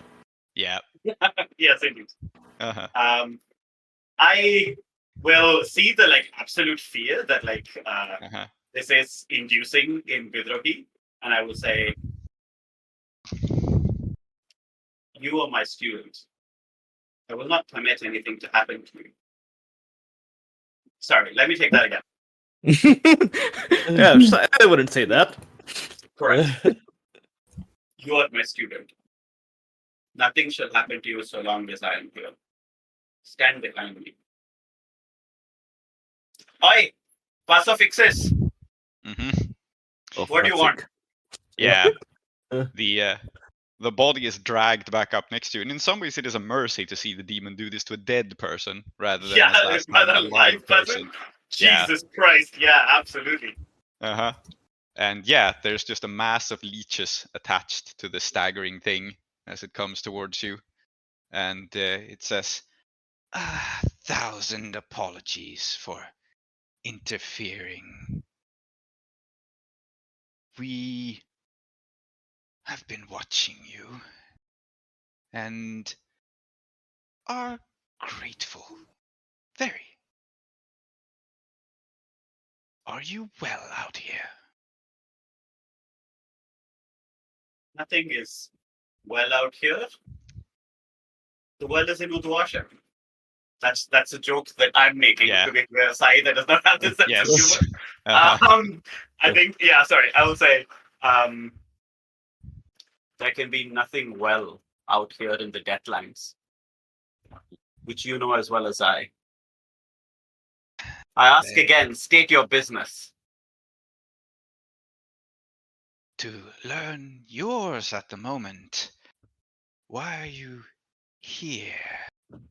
We missed you, it says, and the body looks kind of towards Bidrohi, who, let me remind you, this thing has shown the ability to track Bidrohi more or less perfectly before. Yep. And you've never dealt with it, so... Yeah. I will say, you are addressing me, Ustad Saida Khatam of the Sword School of the Rising Moon. Bidrohi gives a thumbs up. Good. You play at politics, Sword School. Perhaps you should stick to weaponry. The head tilts and the neck breaks with the head tilt. Yeah. I will say we would not need to meddle with politics if politics let us live our own lives. And it is, of course, beings such as that from which you have arisen that prevent us from doing so. You want us to stop playing politics? It is very simple. Merely permit us our full rights as we deserve, and we will cease. But we are here to offer that very humble thing precisely. The people you meet, speak our peace with them. House of Ixis would like their friendship. It attempts to smile. Wait, it wants the Cholmondoleys to become House and Ixis' friends? Well, yeah, and you. To be clear, it wants both you and the Cholmondoleys to become their assets. This is... Yeah. I think I will, as it smiles, fucking creepily, I love me, what is it called? Sudden Valley? Uncanny Valley? Yeah. Uncanny Valley, yeah. I think Sudden Valley might be the development in Arrested Development. Development. Yeah. Okay, cool. And I will say, I know the House of Ixis has had some dealings with them already, which I don't know, but like it would just be logical to assume this. It's just logical to assume that House and Ixis has its fingers everywhere, because that's just what they do. This is the House of Shadows and Stealth, after all. Yeah. And I also know that they must have failed if you're coming to us to assist you. Yes. You know my purpose. Permit me, in the Rising Moon School, to go about our purpose. Give me your word, and we will do this. Okay, so what deal are you trying to strike with House and So Ixis? I think what I'm trying to like they know that like I'm like doing this Prince of Endings thing, right? Yeah. And what I want is I understand that like there is no reason they would ask people like us to do something like this if they had better options. Yeah. And so what I am making clear is that I will do this and I will represent you like as honestly as I can. Because the job that I got from what's his name? Giscard. The Lord Governor? Yeah, Giscard. Yeah. That was just to bring this man back. Yeah. Right? That was absolutely. the job. It wasn't to do this representation. So I'm happy to do the representation for Ixis, but only if I will get Ixis's word that as I go about my own business, which I'm making clear is like only to protect myself, that Ixis will extend its protection. Okay, absolutely. You can make this an action roll. I want to clarify there are two things here going on. Just the first, of course, is that with this change of leadership, every political faction in Uduasha lost control of this tribe, right? Yeah. Like some rogue element has stepped in that's not allied with anyone, so people are scrambling to try to fix this, which is what basically you're learning by why House and Ixis is here. Yeah. And the second thing, just to clarify, is you can totally make this action, but like a consequence of succeeding here will be getting your sword school even more entangled with House and Ixis than they already I think were. that I think like out of character, we did want to see more of the noble houses, and as we tier up, the noble houses are the kinds of like institutions that we're going to be tangling with. So out of character, I'm like trying to position that as well. So if the other PCs and the other players feel like that doesn't make sense, that's fine. Then we can just say that like Ixis would never do this or something. But like this is my thinking. Yeah. The second thing to establish, which was established a long time ago, is that Anixis and Anrakis have a rivalry, and you have done a lot of things to screw with House Anrakis. Well, I mean, this is reason. Yeah. So this is why. Well, when you poke like a bear, like having another bear on your side is important, especially if the bear is like, I should eat the other bear before I eat the ant. Yeah. And hopefully, well, just nobody. Don't worry about me. Yeah. It's fine. Very good. Then I think you're in a position to try to sway here. Yeah. And this is a powerful creature, but it is not hostile towards you. So I think it's just risky position. And it's standard effect in the sense that you can totally get House and Ixis to just be like, yeah, I don't care about if you bring that guy back or whatever. I don't care about your business. Just make sure that Cholmondoleys, get a chance to speak with us. Basically, put them in touch with us. Excellent. I think we also must acknowledge the most important reason to do this, which is House and Ixis asked us to do it. Yeah. Yeah, you're not wrong. Yeah. There is one other wrinkle to all of this, which is that this may be a sliver of a demon, like a piece of a demon, but it is separated from itself now out in the desert, and it's probably never been more vulnerable. Yeah, so That's what I I'm think that thinking right now. Yeah. Yeah. I think that what I am seeing is, yes, it is probably not, it has never been more vulnerable, but A, we've just come out of a fight. B, it's not going to be, like, it's never been more vulnerable in the way that 91% is technically less than 97%.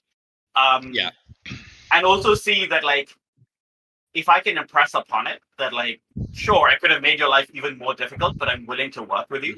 That's part of the goodwill that I'm hopefully, like, entrusted, right? Okay, so it's risky standard. It sounds like if you want to go this route of being like, technically I could attack you, you can push this to desperate great. Yeah.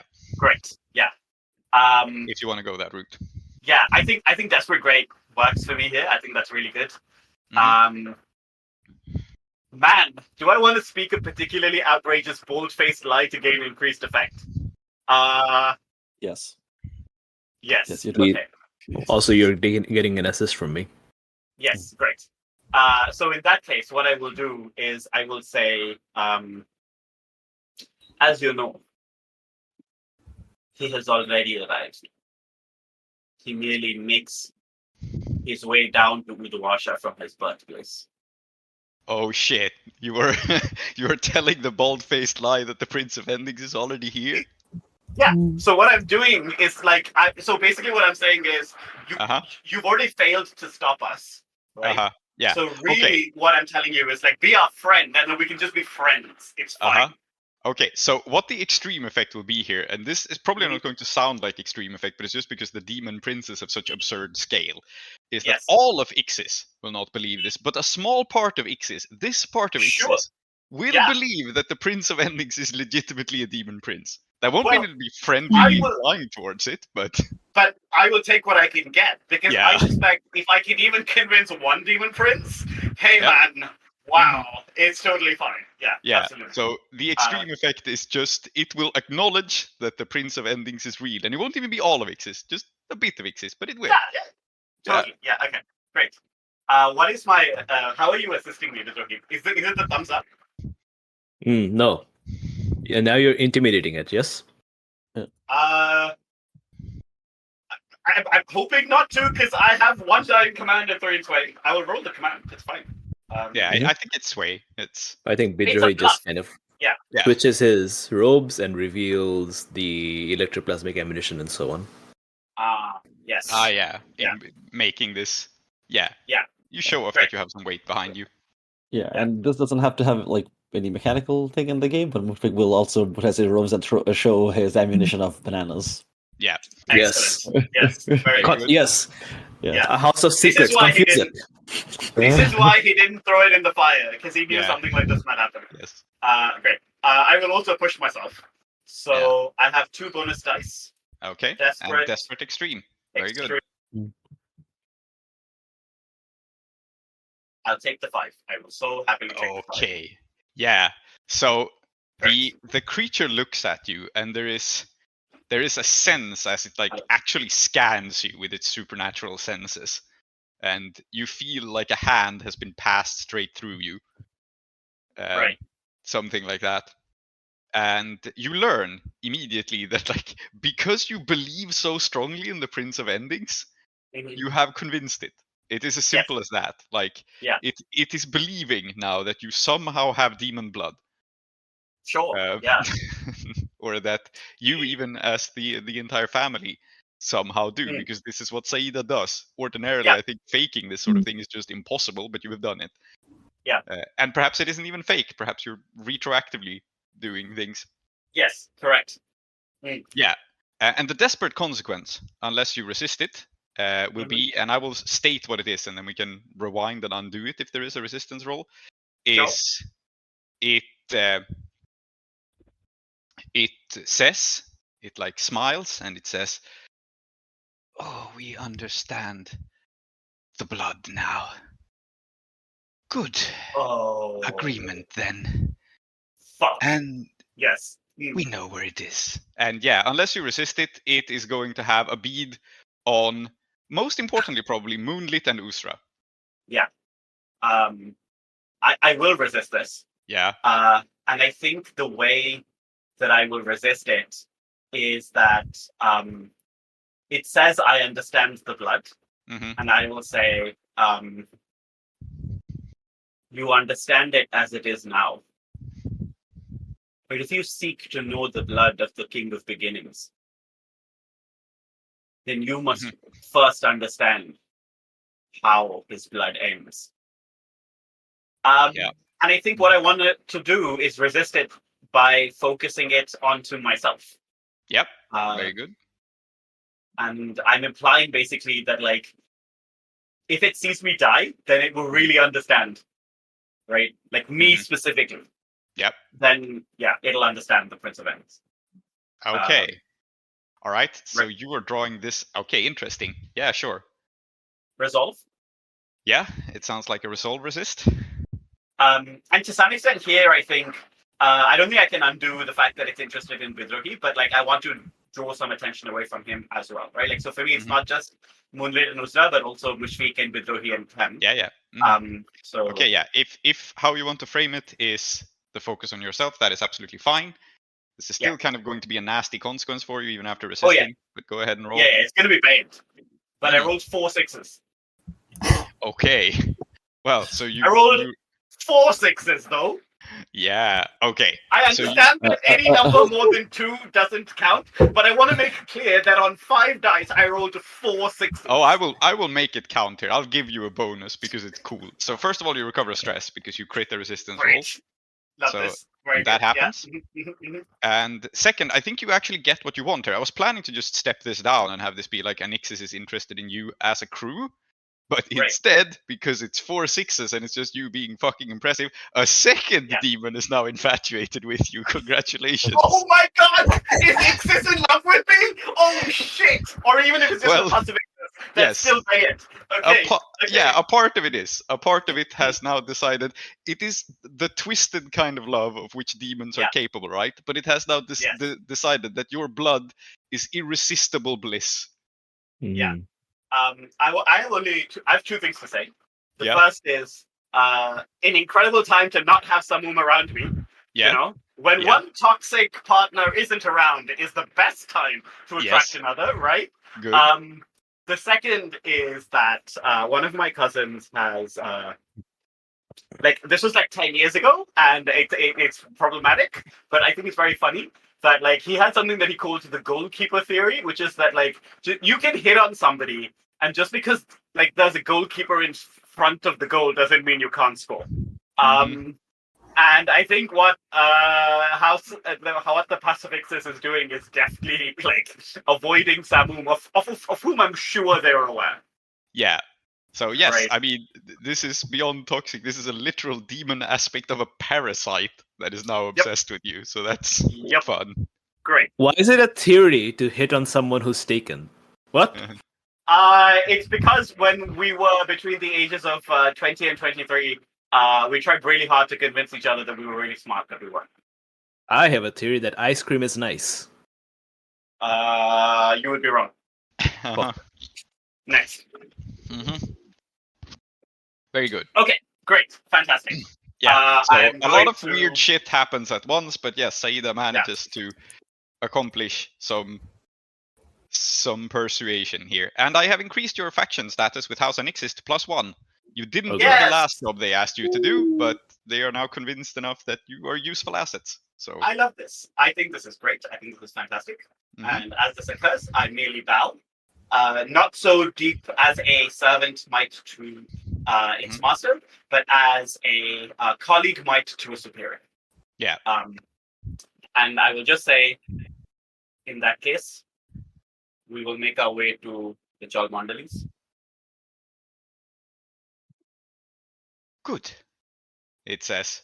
And I think it's one of these things where maybe it had wanted to say more, but it's now gotten so distracted that it's going to move on from this business, and so it will just abandon this corpse that it was possessing. So it just says good, and then it just slumps down and collapses. And the puppet it was commanding resumes being a corpse. Wow, the passive X is so relatable. Yeah. Very good. The title of this episode is "The Pacifixus is so relatable." Very excellent. Great. Let us make our way. This is totally fine. I invite no crosstalk or discussion of these events. There's nothing to discuss. Let's just do what we came here to do. Yep. Even Bidro doesn't say anything. Yeah, what are you going to say, man? Don't worry about it. He's thinking of things to say, and then he doesn't say them. Good. All right. How long does it take us to get there? Yeah, so I think it's a fairly short trip from your smugglers then, but it's still like you won't have to spend a night outside of the cave. Probably what will happen is that you spend the night in the cave to wait for it not to be pitch black, because if the Deathlands are bad by half-light, they're definitely bad by midnight. And even if you can't see the sun, right, it casts a little bit of a gray light over the world. And so it's probably the case that you can get from your cave and back without having to spend the night in the desert, was my point. I said that in a really long-winded way. Which means half a day, right? Or less.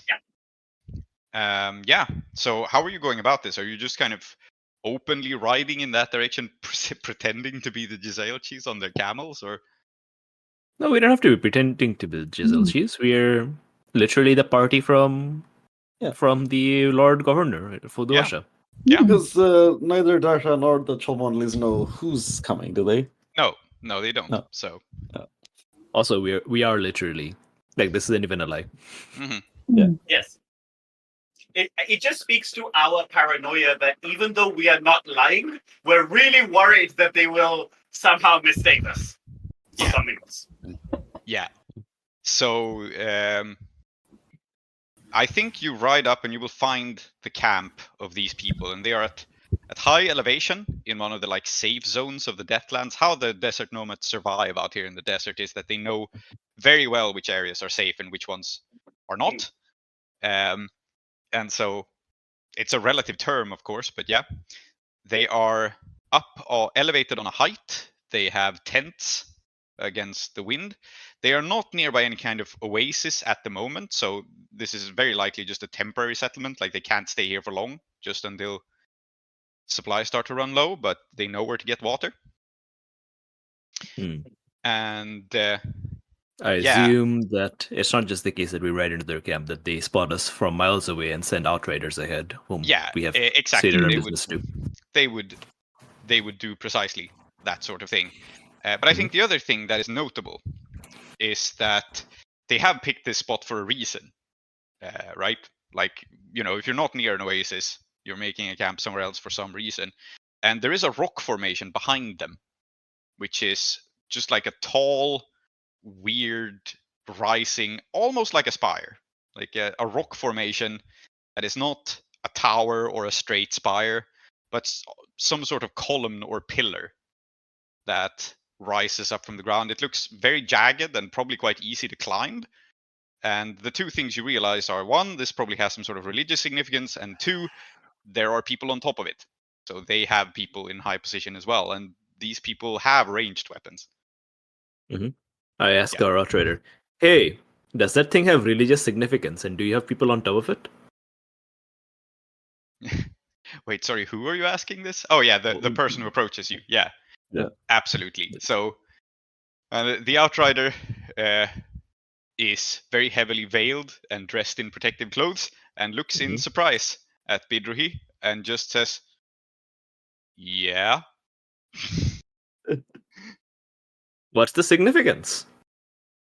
And Bidruhi's vibe is just like, we have met you. You're riding back to your camp. Let's chit chat. Yeah. What else are we going to do? Very good. I think this is actually an action roll because there's stakes here, and like if you can get this person to first of all, I need a name for this person, which I haven't thought of, but we'll see. Maybe if your roll goes poorly, they just won't introduce themselves. Yeah, exactly. I'm sure they introduce themselves with something that's clearly an unreal name. Yeah. Mm-hmm. But is it? What is the gender? Or at least, like, what is the apparent gender? I think the apparent gender is of probably masculine here. Yeah. Okay. Just curious. Yeah. 6. Okay, 6. So yeah, I think this person. I just assumed it was a fortune roll. Yeah, no, actually, I was going to say there's risk here, but it doesn't matter. You rolled a 6, so you don't have to deal with the risk. The person turns. I guess they also have camels. The person turns the camel around, looks up, and says, "Yes, it is one of the places of she of the columns, of the high winds. It is a good place. You will be safe here. The lady is curious to hear what you have to say and hopes that you have brought bounty." And he like slightly speeds up his move and then actually introduces himself. And but his name is not Bingley Bungley Boot. Is what no. Okay. That's a shame, but okay. Okay, well, I don't know where that's that came from. That's a perfectly reasonable name for a person of the Cholmondoleys tribe to have. Fair. But I think that the interesting thing about his name actually is that he says, "I am stones that disappear on a windy day." And he has, just like Moss, a desert walker name, because of course he does. Yes, he's a guide. Very good. Yeah, yeah, absolutely. We haven't heard much from Clem yet, and I'm curious about their reaction as we're going up to this, because this is like, none of us have really been in like a military war, right? And we're essentially approaching a fortress where people have perfect drops on us and so on, vantage points on us, like they can like outrange us with their rifles and so on. So I'm curious to know like how Clem's reacting to all of this. Hates it. Just stiff in the saddle, because we had ghost hunting horses as well. I think they've gone for the horse. That's what they know to ride. Their hands are white knuckled around the reins.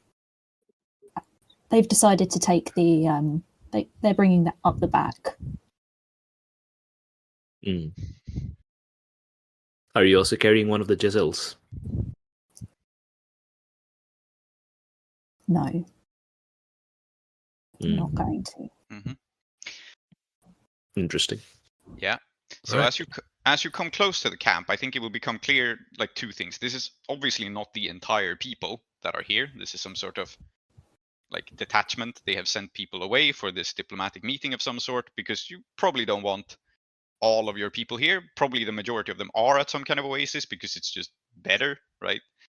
But this is a sacred site to them, and so they have these like demon chanting people here who are probably marked in some interesting way as you ride into the camp. I think it's easy to tell apart the warriors and the scouts and the demon channelers.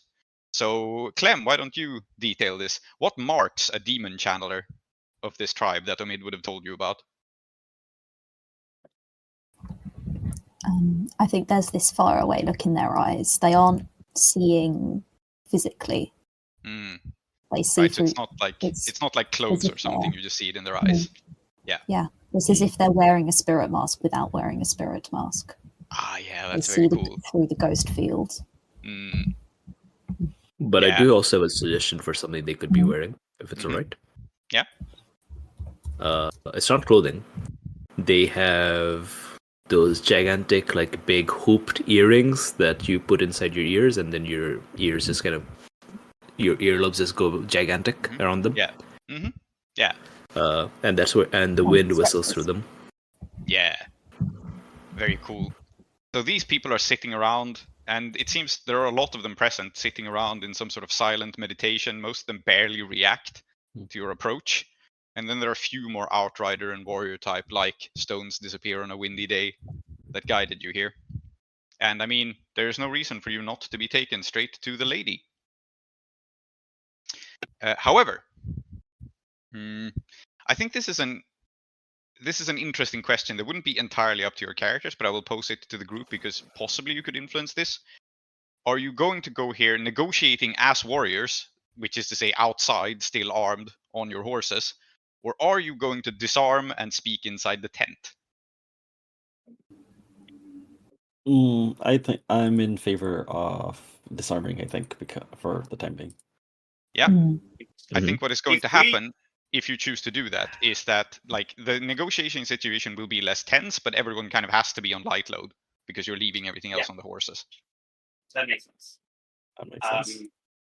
If we visibly disarm, is it the case that like they will also like kind of at least give us that courtesy? Obviously, we can't do anything if there's like knives buried under the chairs.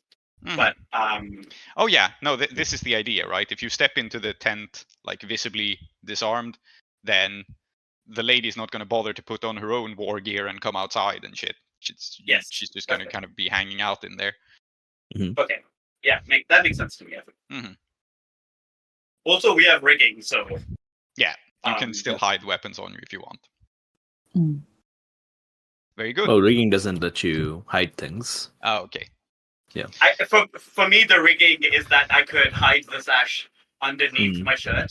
Yeah. And then pull it out. So I'm sure one of the benefits of the demanted sash is that it doesn't look like a weapon. Yeah. Yeah. Very good. So then you enter this tent. Probably just the four of you, leaving whoever you brought. Or are you bringing Omid into the tent as well? I don't think that makes any sense. The problem is if we leave him out here, he's like, why have we brought a prisoner to this meeting? Yeah. Yeah, come in. Like, okay. Shankarabharanam brought him all the way, might as well bring him into the tent. Yeah, so he's just in the tent, and then probably not obviously a prisoner, just kind of a guy. Like, he's not going to try anything if he's unarmed, but... This is definitely a bad idea. Like, I mean, this man should not be in this negotiation, but we're doing it. So, he's been brought all the way up here, might as well go all the way, is the thing. Yeah. I mean, sure, yeah, okay. I wanted to leave him in the cave. I also thought we should not bring him. I thought we were going to send him back to his Waka. Fine, whatever. Yeah. Okay. Well, now he's with you. Just leave him with Gurban. He'd talk his way out of it somehow. Great. It's all right. He's whining like that. It's okay. And now he definitely won't talk you into trouble. So if Omid starts talking shit, Shankarabharanam can just start making out with him. That's the plan. Yeah.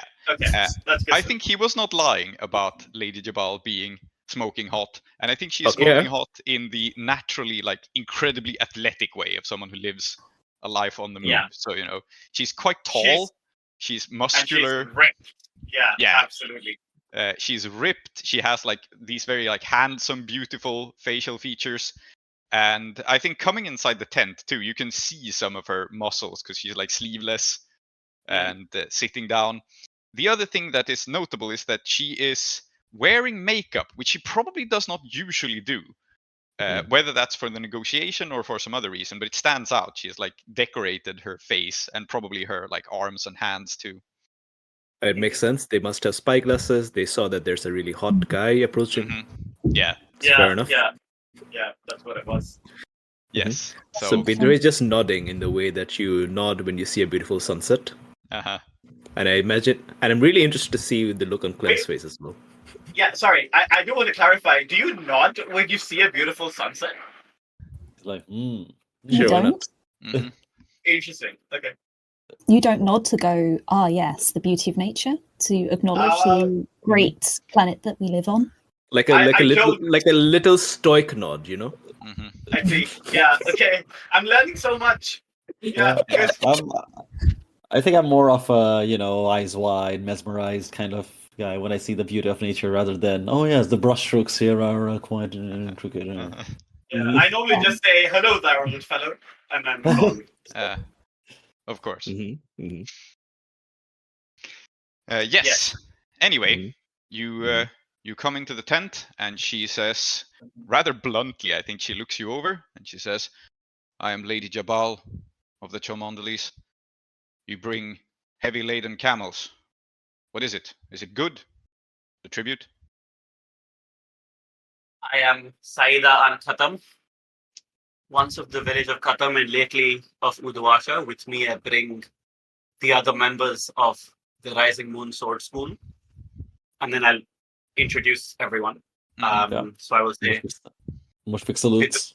Yeah. Bidrohi An Khatam, Mushfiq An Khatam, Clementine of the Golden Eyes, and Omid, whom I don't know. What am I supposed to say about him? Yeah. Right. Omid looks over, does the little reverse up nod, and just says, "What's up?" Yeah, indeed. Great. Yeah, he's already undermining me. And I will say, we've brought an offer, and we have brought friendship. And now might be a good idea for us to also have said we're bringing wine or something. Maybe can we flashback to trying to buy some wine off of absolutely. the advanced thugs? I think it's logical. We don't have to make it a thing. You can have some stuff to bring her. However, just for funsies, I realized let's not make lifestyle irrelevant. Someone here roll lifestyle to see how good wine you could procure. You don't have to spend actual stash for it, but this feels like I currently have decent lifestyle. Mm-hmm. Okay. Very good. I have no lifestyle. I'm very poor. I spend everything on then I guess spear. Then I guess Bidrohi will pour her the wine. Yes. Very good. So out of character. So we've been workshopping an ability, Prince and I. Now I'm speaking to the audience. We've been workshopping an ability, Prince and I, where Bidrohi kind of gets benefits of lifestyle, but doesn't keep the coin for himself, because I'm interested in positioning himself towards someone who, gives all his money to the community. Again, I'm drawing from Lawrence of Arabia, and where I forget which character, but the Sheikh says that he is poor because he has a river to his people. So kind of drawing from that. And since we're on that, thinking about Lawrence of Arabia, I wonder if there's any sort of angle here. And now I'm speaking to Prince. If there's any sort of angle here for Bidrohi to be inspired to essentially take that ability, or kind of be someone who is rich not because of his personal wealth, but because of how much is given to the community from this woman. Okay, I don't know, just flagging that because I'm thinking of Lawrence of Arabia. Yeah, I think absolutely that is possible. I think, it makes sense. She's not that much more ostentatiously dressed than any of her people. She probably shares the wealth quite widely with people who need it. So yeah, you could be inspired by her, although she is still in many ways not a great example, because I will point out she and her tribe are occasionally scary people. Yeah, I mean, sorry. That desert pirates. Yeah. Okay, and the context of that Sheik is that his people, they were desert raiders, but all the money that he got, he gave back to his people. Yeah, that was the absolutely. Yeah. Oh, but lifestyle is 2, so maybe this I can actually lead into that, if I may suggest it. We have nice wine, but now we didn't bring enough for everyone. Yeah, makes sense. So I think she gestures actually, and she says, "Save that for my riders. They're more tired." And I guess she invites the riders in. I don't want to slow the scene down too much, but just to lean into that inspiration, she invites the riders in who are tired and thirsty, and they get to drink the wine, and she just doesn't. And neither do we. Yeah. But I've been looking forward to it. Yeah. But I'm happy to serve them all myself, actually. Yeah. Right. And do they have cups, or are they cupping their hands? I think they're cupping their hands. Yeah, they probably have cups, but they don't bring them out for now because like they're packed somewhere, and it would be very time consuming. And this is how you drink in the field. Yeah. Also, it's much more ritualistic and also more intimate to be pouring your wine into someone's hands. Yeah. So she oversees this, and she sits like quite calmly and patiently, and waits for the ceremony to be over. And she says, "Good. The last offer was an insult. We do not run the Empire's errands." Yes, I am given to understand that the bearer of the last offer remains here with you. Yes. One of the responsibilities I have been given is to ensure his safe passage back. And I suspect that it will not be cheap. No, it will not. Very well. I had thought to give him to the desert wind for good fortune. We do not abide by being insulted. The last offer was an offer of serfdom. I am willing, perhaps, for an alliance with your empire, but we will not be beneath it. And she obviously thinks that you are here representing the Lord Governor and the Akarosi, who she knows almost nothing about. So So I think I will say it is the way of the Empire to demand that to which it has no right. Indeed, though we are here to do its bidding, we too are not interested in being its serfs. Good, she says, and she smiles. Then perhaps they've sent some more reasonable people my way. I don't know much about your people, about your name, but if you do not tolerate serfdom by the Empire either, perhaps we could be allies instead. And I think Saida is totally fine with this. I think what Saida's going to do actually is they will say...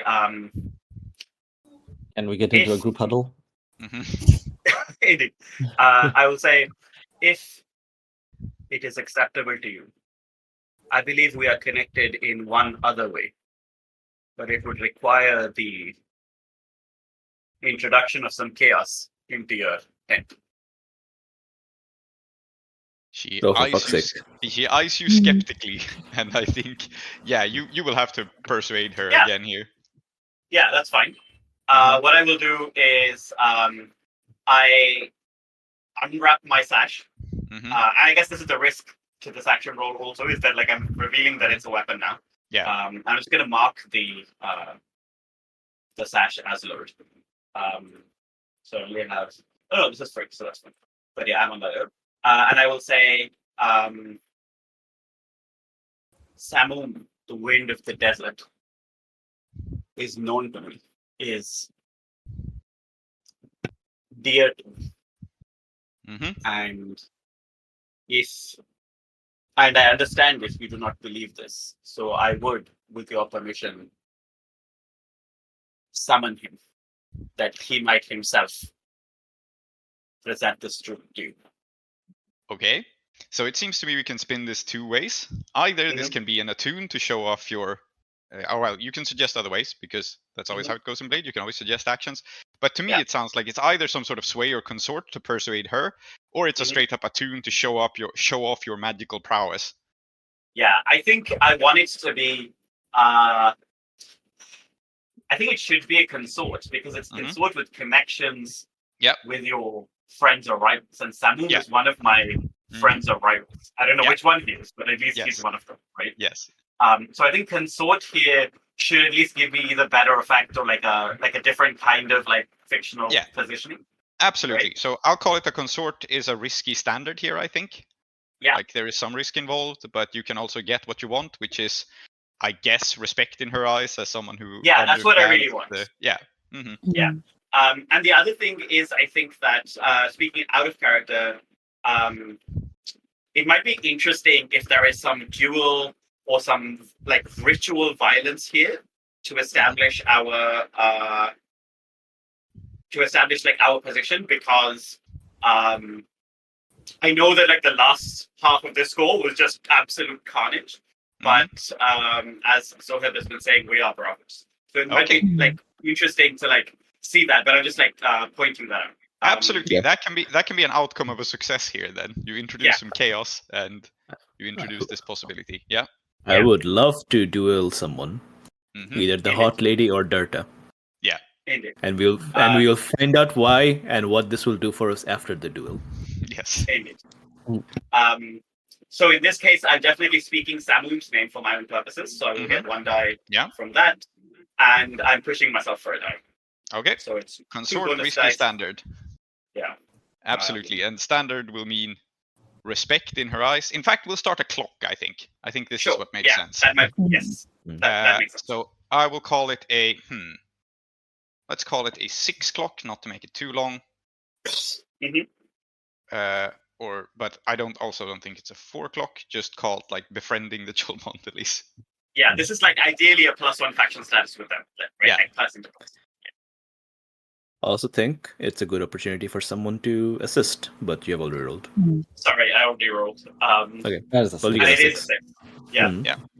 Okay, so she is impressed, and she says, as you draw out the sash and she sees the wind playing, you have not like captured Samum again. Yeah, He's still, I like, have out not and captured about. Samum back. So I think like one of the reasons that I also did this is that she's somehow related to the desert wind, so maybe Samum is around anyway. Yeah, right. I think a wind sweeps in, and it sweeps into the tent, and Samum is like present but in the ghost field, so imperceptible but here. And she notices like the sash commands the dust devils. She nods, and she looks at you with some approval, and I think her eyes now fall on Clem, having gotten this respect from Saida, and she looks you over, right, and then her eyes fall to Clem, who is the person who is the most dressed like the Silver Nails, because you have Severosi gear and so forth. And she says, the man, the last emissary, is he your kinsman? No. Do you care for him? Difficult question. Would you care for a tribe? This card does want him back, right? Yeah, that's probably right. Yeah. Yeah, but she's asking about Clem here. Sorry, Clem, go on. Yeah. I think Clem looks up and goes, would you care for a man of a people who sold yours out to the Empire? No. Then why do you want him back? If we give him to the wind, we will have fortune in battle. Unfortunately, he has political sway.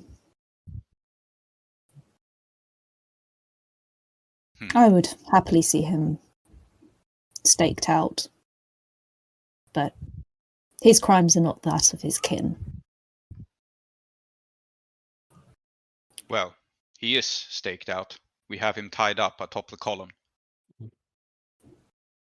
Do it like we do. Sorry, what was that?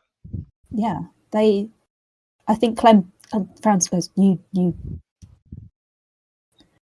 do it like we did from Severos. How so? She asks, and she looks at you with interest, and I think you're in a position to continue working on this clock, actually, bonding over practices. But what do you explain to her? I think that the Severosi death rites are sky burial.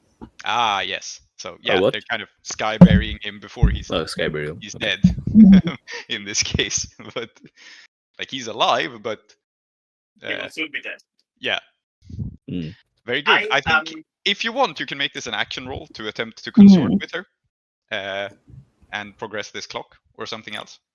I just wanted to mention, Salty, that it might be interesting if fighting, like doing a ritual combat so that we can officially take possession of him from them might be an interesting thing for you to also be like, that's what we do in Severus, right? So like, it's not part of the negotiation. Like, this is a separate thing that you and I are like negotiating. Sure. Yeah, I think that's an interesting angle then. I think then to bring it round that way, I would, in Severus, we would fight for the honour of staking somebody out for the birds. Yeah. She nods, I guess, and we can see how this goes. So I think it's still risky standard, but your standard effect is now 2 ticks on this, and also, opening this up as a possible angle too. So it works on befriending the Cholmondoleys, and it also gives you an opportunity for ritual combat to get Darta back. Yeah. Would you like help? Yeah, that would be nice. I'm going to. This makes sense for traumatic flashbacks as well. Oh yes, yeah. Seems pretty fucking Traumatic flashbacks traumatic. to ritual combats. Yeah. Yeah. So, what would a devil's bargain here be? Oh, interesting. I have one in my mind. Okay, go ahead. If you do this, you are committing to skyburying him. If not now, then at some point. No, I don't think that makes sense, because it's just likely not going to come up. If you save him, he's going to be safe and sound in Uduasha for who knows how long. It's one of those, it might be a devil's bargain that would come to haunt Clem 10 years from now, but that's not going to show up in the campaign, so no. Yeah, okay. However, I have an obvious devil's bargain just to raise the stakes of this. If you want to take it, I guess it is true for these people that the ritual combat would be held on top of the column, which greatly increases the stakes because it's very high up on uneven terrain. If you fall off, oh man. Yeah, I mean, I'm not going to lie, it just feels like I want to see Bidrohi do a fight on top of like a very narrow column. Yeah. Okay. May I suggest that? Bidrohi or Clem. Bidrohi or Clem. I don't know who's going to do this combat, but yeah, that's my devil's bargain. May I suggest that this isn't a devil's bargain, because this is literally what I thought was going to happen anyway. So what I would suggest is a devil's bargain. Okay. Instead, and if we just say that that's part of the story anyway, is that a ritual combat must happen either way. Like, Clem is committing to one either way, whether or not it's for Darta, to rescue Darta or not. But like, now Clem is going to have to fight someone. We'll roll this into 2, I think. So a ritual combat atop the column has to happen, but you can get a bonus die. Yeah. Yes. Okay. Sure, why not? And I'm also going to push myself for effect and then trade to make this desperate extreme. Okay, desperate extreme. All right, interesting. Because I can. Then I think, You know what? What are you rolling? Consort. I would like to make this a group action. All right. If I may. I'm assisting Clem, so I'm not going to join the. But I like the way that I'm assisting here. I guess is like fairly straightforwardly. I'm permitting him to speak for me, right? So for everyone else, it's like, oh, I'm in charge, but Clem speaks with merit. Okay, so how is Bidrohi participating in this group action? Let's start there, and then let's go back to Clem and untangle how this is desperate extreme. Yeah, very simply. Bidrohi, after he's done pouring wine, this takes a while, right? He says, and when we are saying ritual combat, it doesn't have to be one versus one. We are a people, you are a people. Oh, 2 versus 2. Nice. Okay. Or more. Yeah. Very good. All right. Cool. Bidrohi is participating. Clem, how are you making this desperate extreme? I can sort of see the angle, but I feel like you have to step up your game to say something provocative to make it desperate, right? Well, I guess the desperate extreme is that there's going to be a lot of people on top of that thing now. At least 4 people. That's possible. Oh. Yeah. Do you want to go with that? But it's even more desperate than that. So I've made a knife, right? I've snuck this knife in. And you're like And drawing I slip it. Yeah. I slip it from underneath my bandeau and offer it to the lady. Okay, as a gift. Very cool. All right, so if this succeeds, you will just have instantly befriended this warring people outside the city. And yeah, I am not sure precisely what the desperate consequence will be, but I guess we'll see. Find out. I have ideas for that. Handicap. I have ideas. Yes, exactly. Handicap is probably the way to go, I agree. Having to fight with the little knife. Oh man, yes, that would be it. Yeah. Yep. I got a 4. Okay. I'm just figuring this out. You have one bonus. So I've got 2 bonus die. Yeah, 2 bonus die. Okay. We believe in you, Clem. But it is. It's a 6. Oh, Okay, that's so the a desperate nice consequence. palindrome. Yeah. Oh yeah, 4, 4, 6, 4, 4. Okay, so the desperate consequence does not come to pass, which means there is no handicap, because that's where I was going to go as well. Having to fight with like a little knife and other stuff. Also possibly them invoking their like wind abilities, because for them fighting in heavy winds is not a problem, but it would be for you. But I guess they're not going to summon a wind demon to fuck with you during the thing, because there's no desperate consequence. So this clock finishes. She looks at you, and I guess she says, "This is acceptable. Then we will reject the friendship with the Empire and with your kinsman. We are happy to strike it with you." And I think what I wanna, I will just slip in here. I don't want this to like get caught up in the momentum, but like in order to fulfill my deal with Ixis, I want to just like slip that in and be like, we come also representing the demon house of Ixis. Yeah, and you know, I think this was an extreme success. So the way to make this make sense, I think part of the extreme here is accomplishing this as well, because technically you got one tick more than you needed.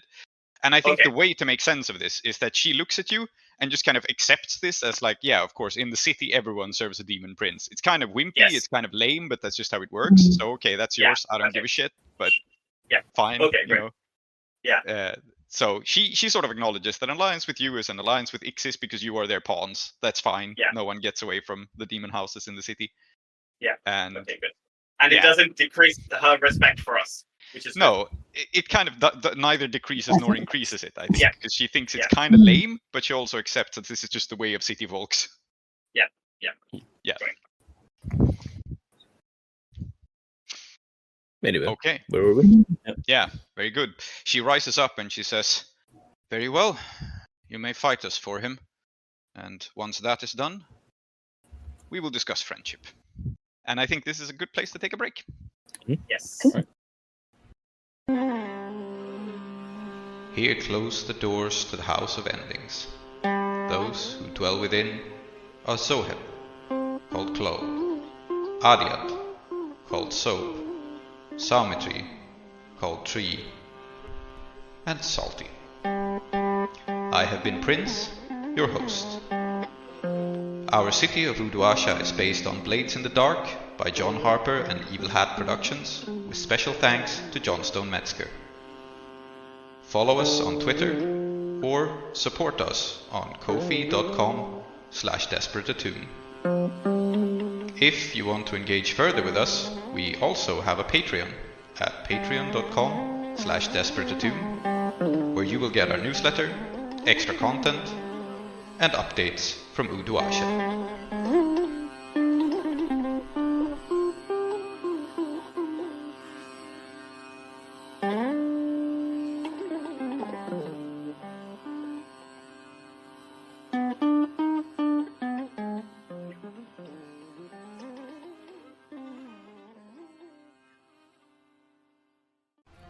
On the next episode of Desperate Attune. Yeah, that is the setup. Saida versus a woman with an incense burner. Vidruhi versus a cool dancer with 2 swords. Clem versus the Lady Jabal. And Mushfik versus one of the desert outriders. I have also given Omid's foe a name just to keep it in my notes, but it's Boring Bob. So Boring Bob. I just needed a placeholder, okay, in case I need to refer to this person.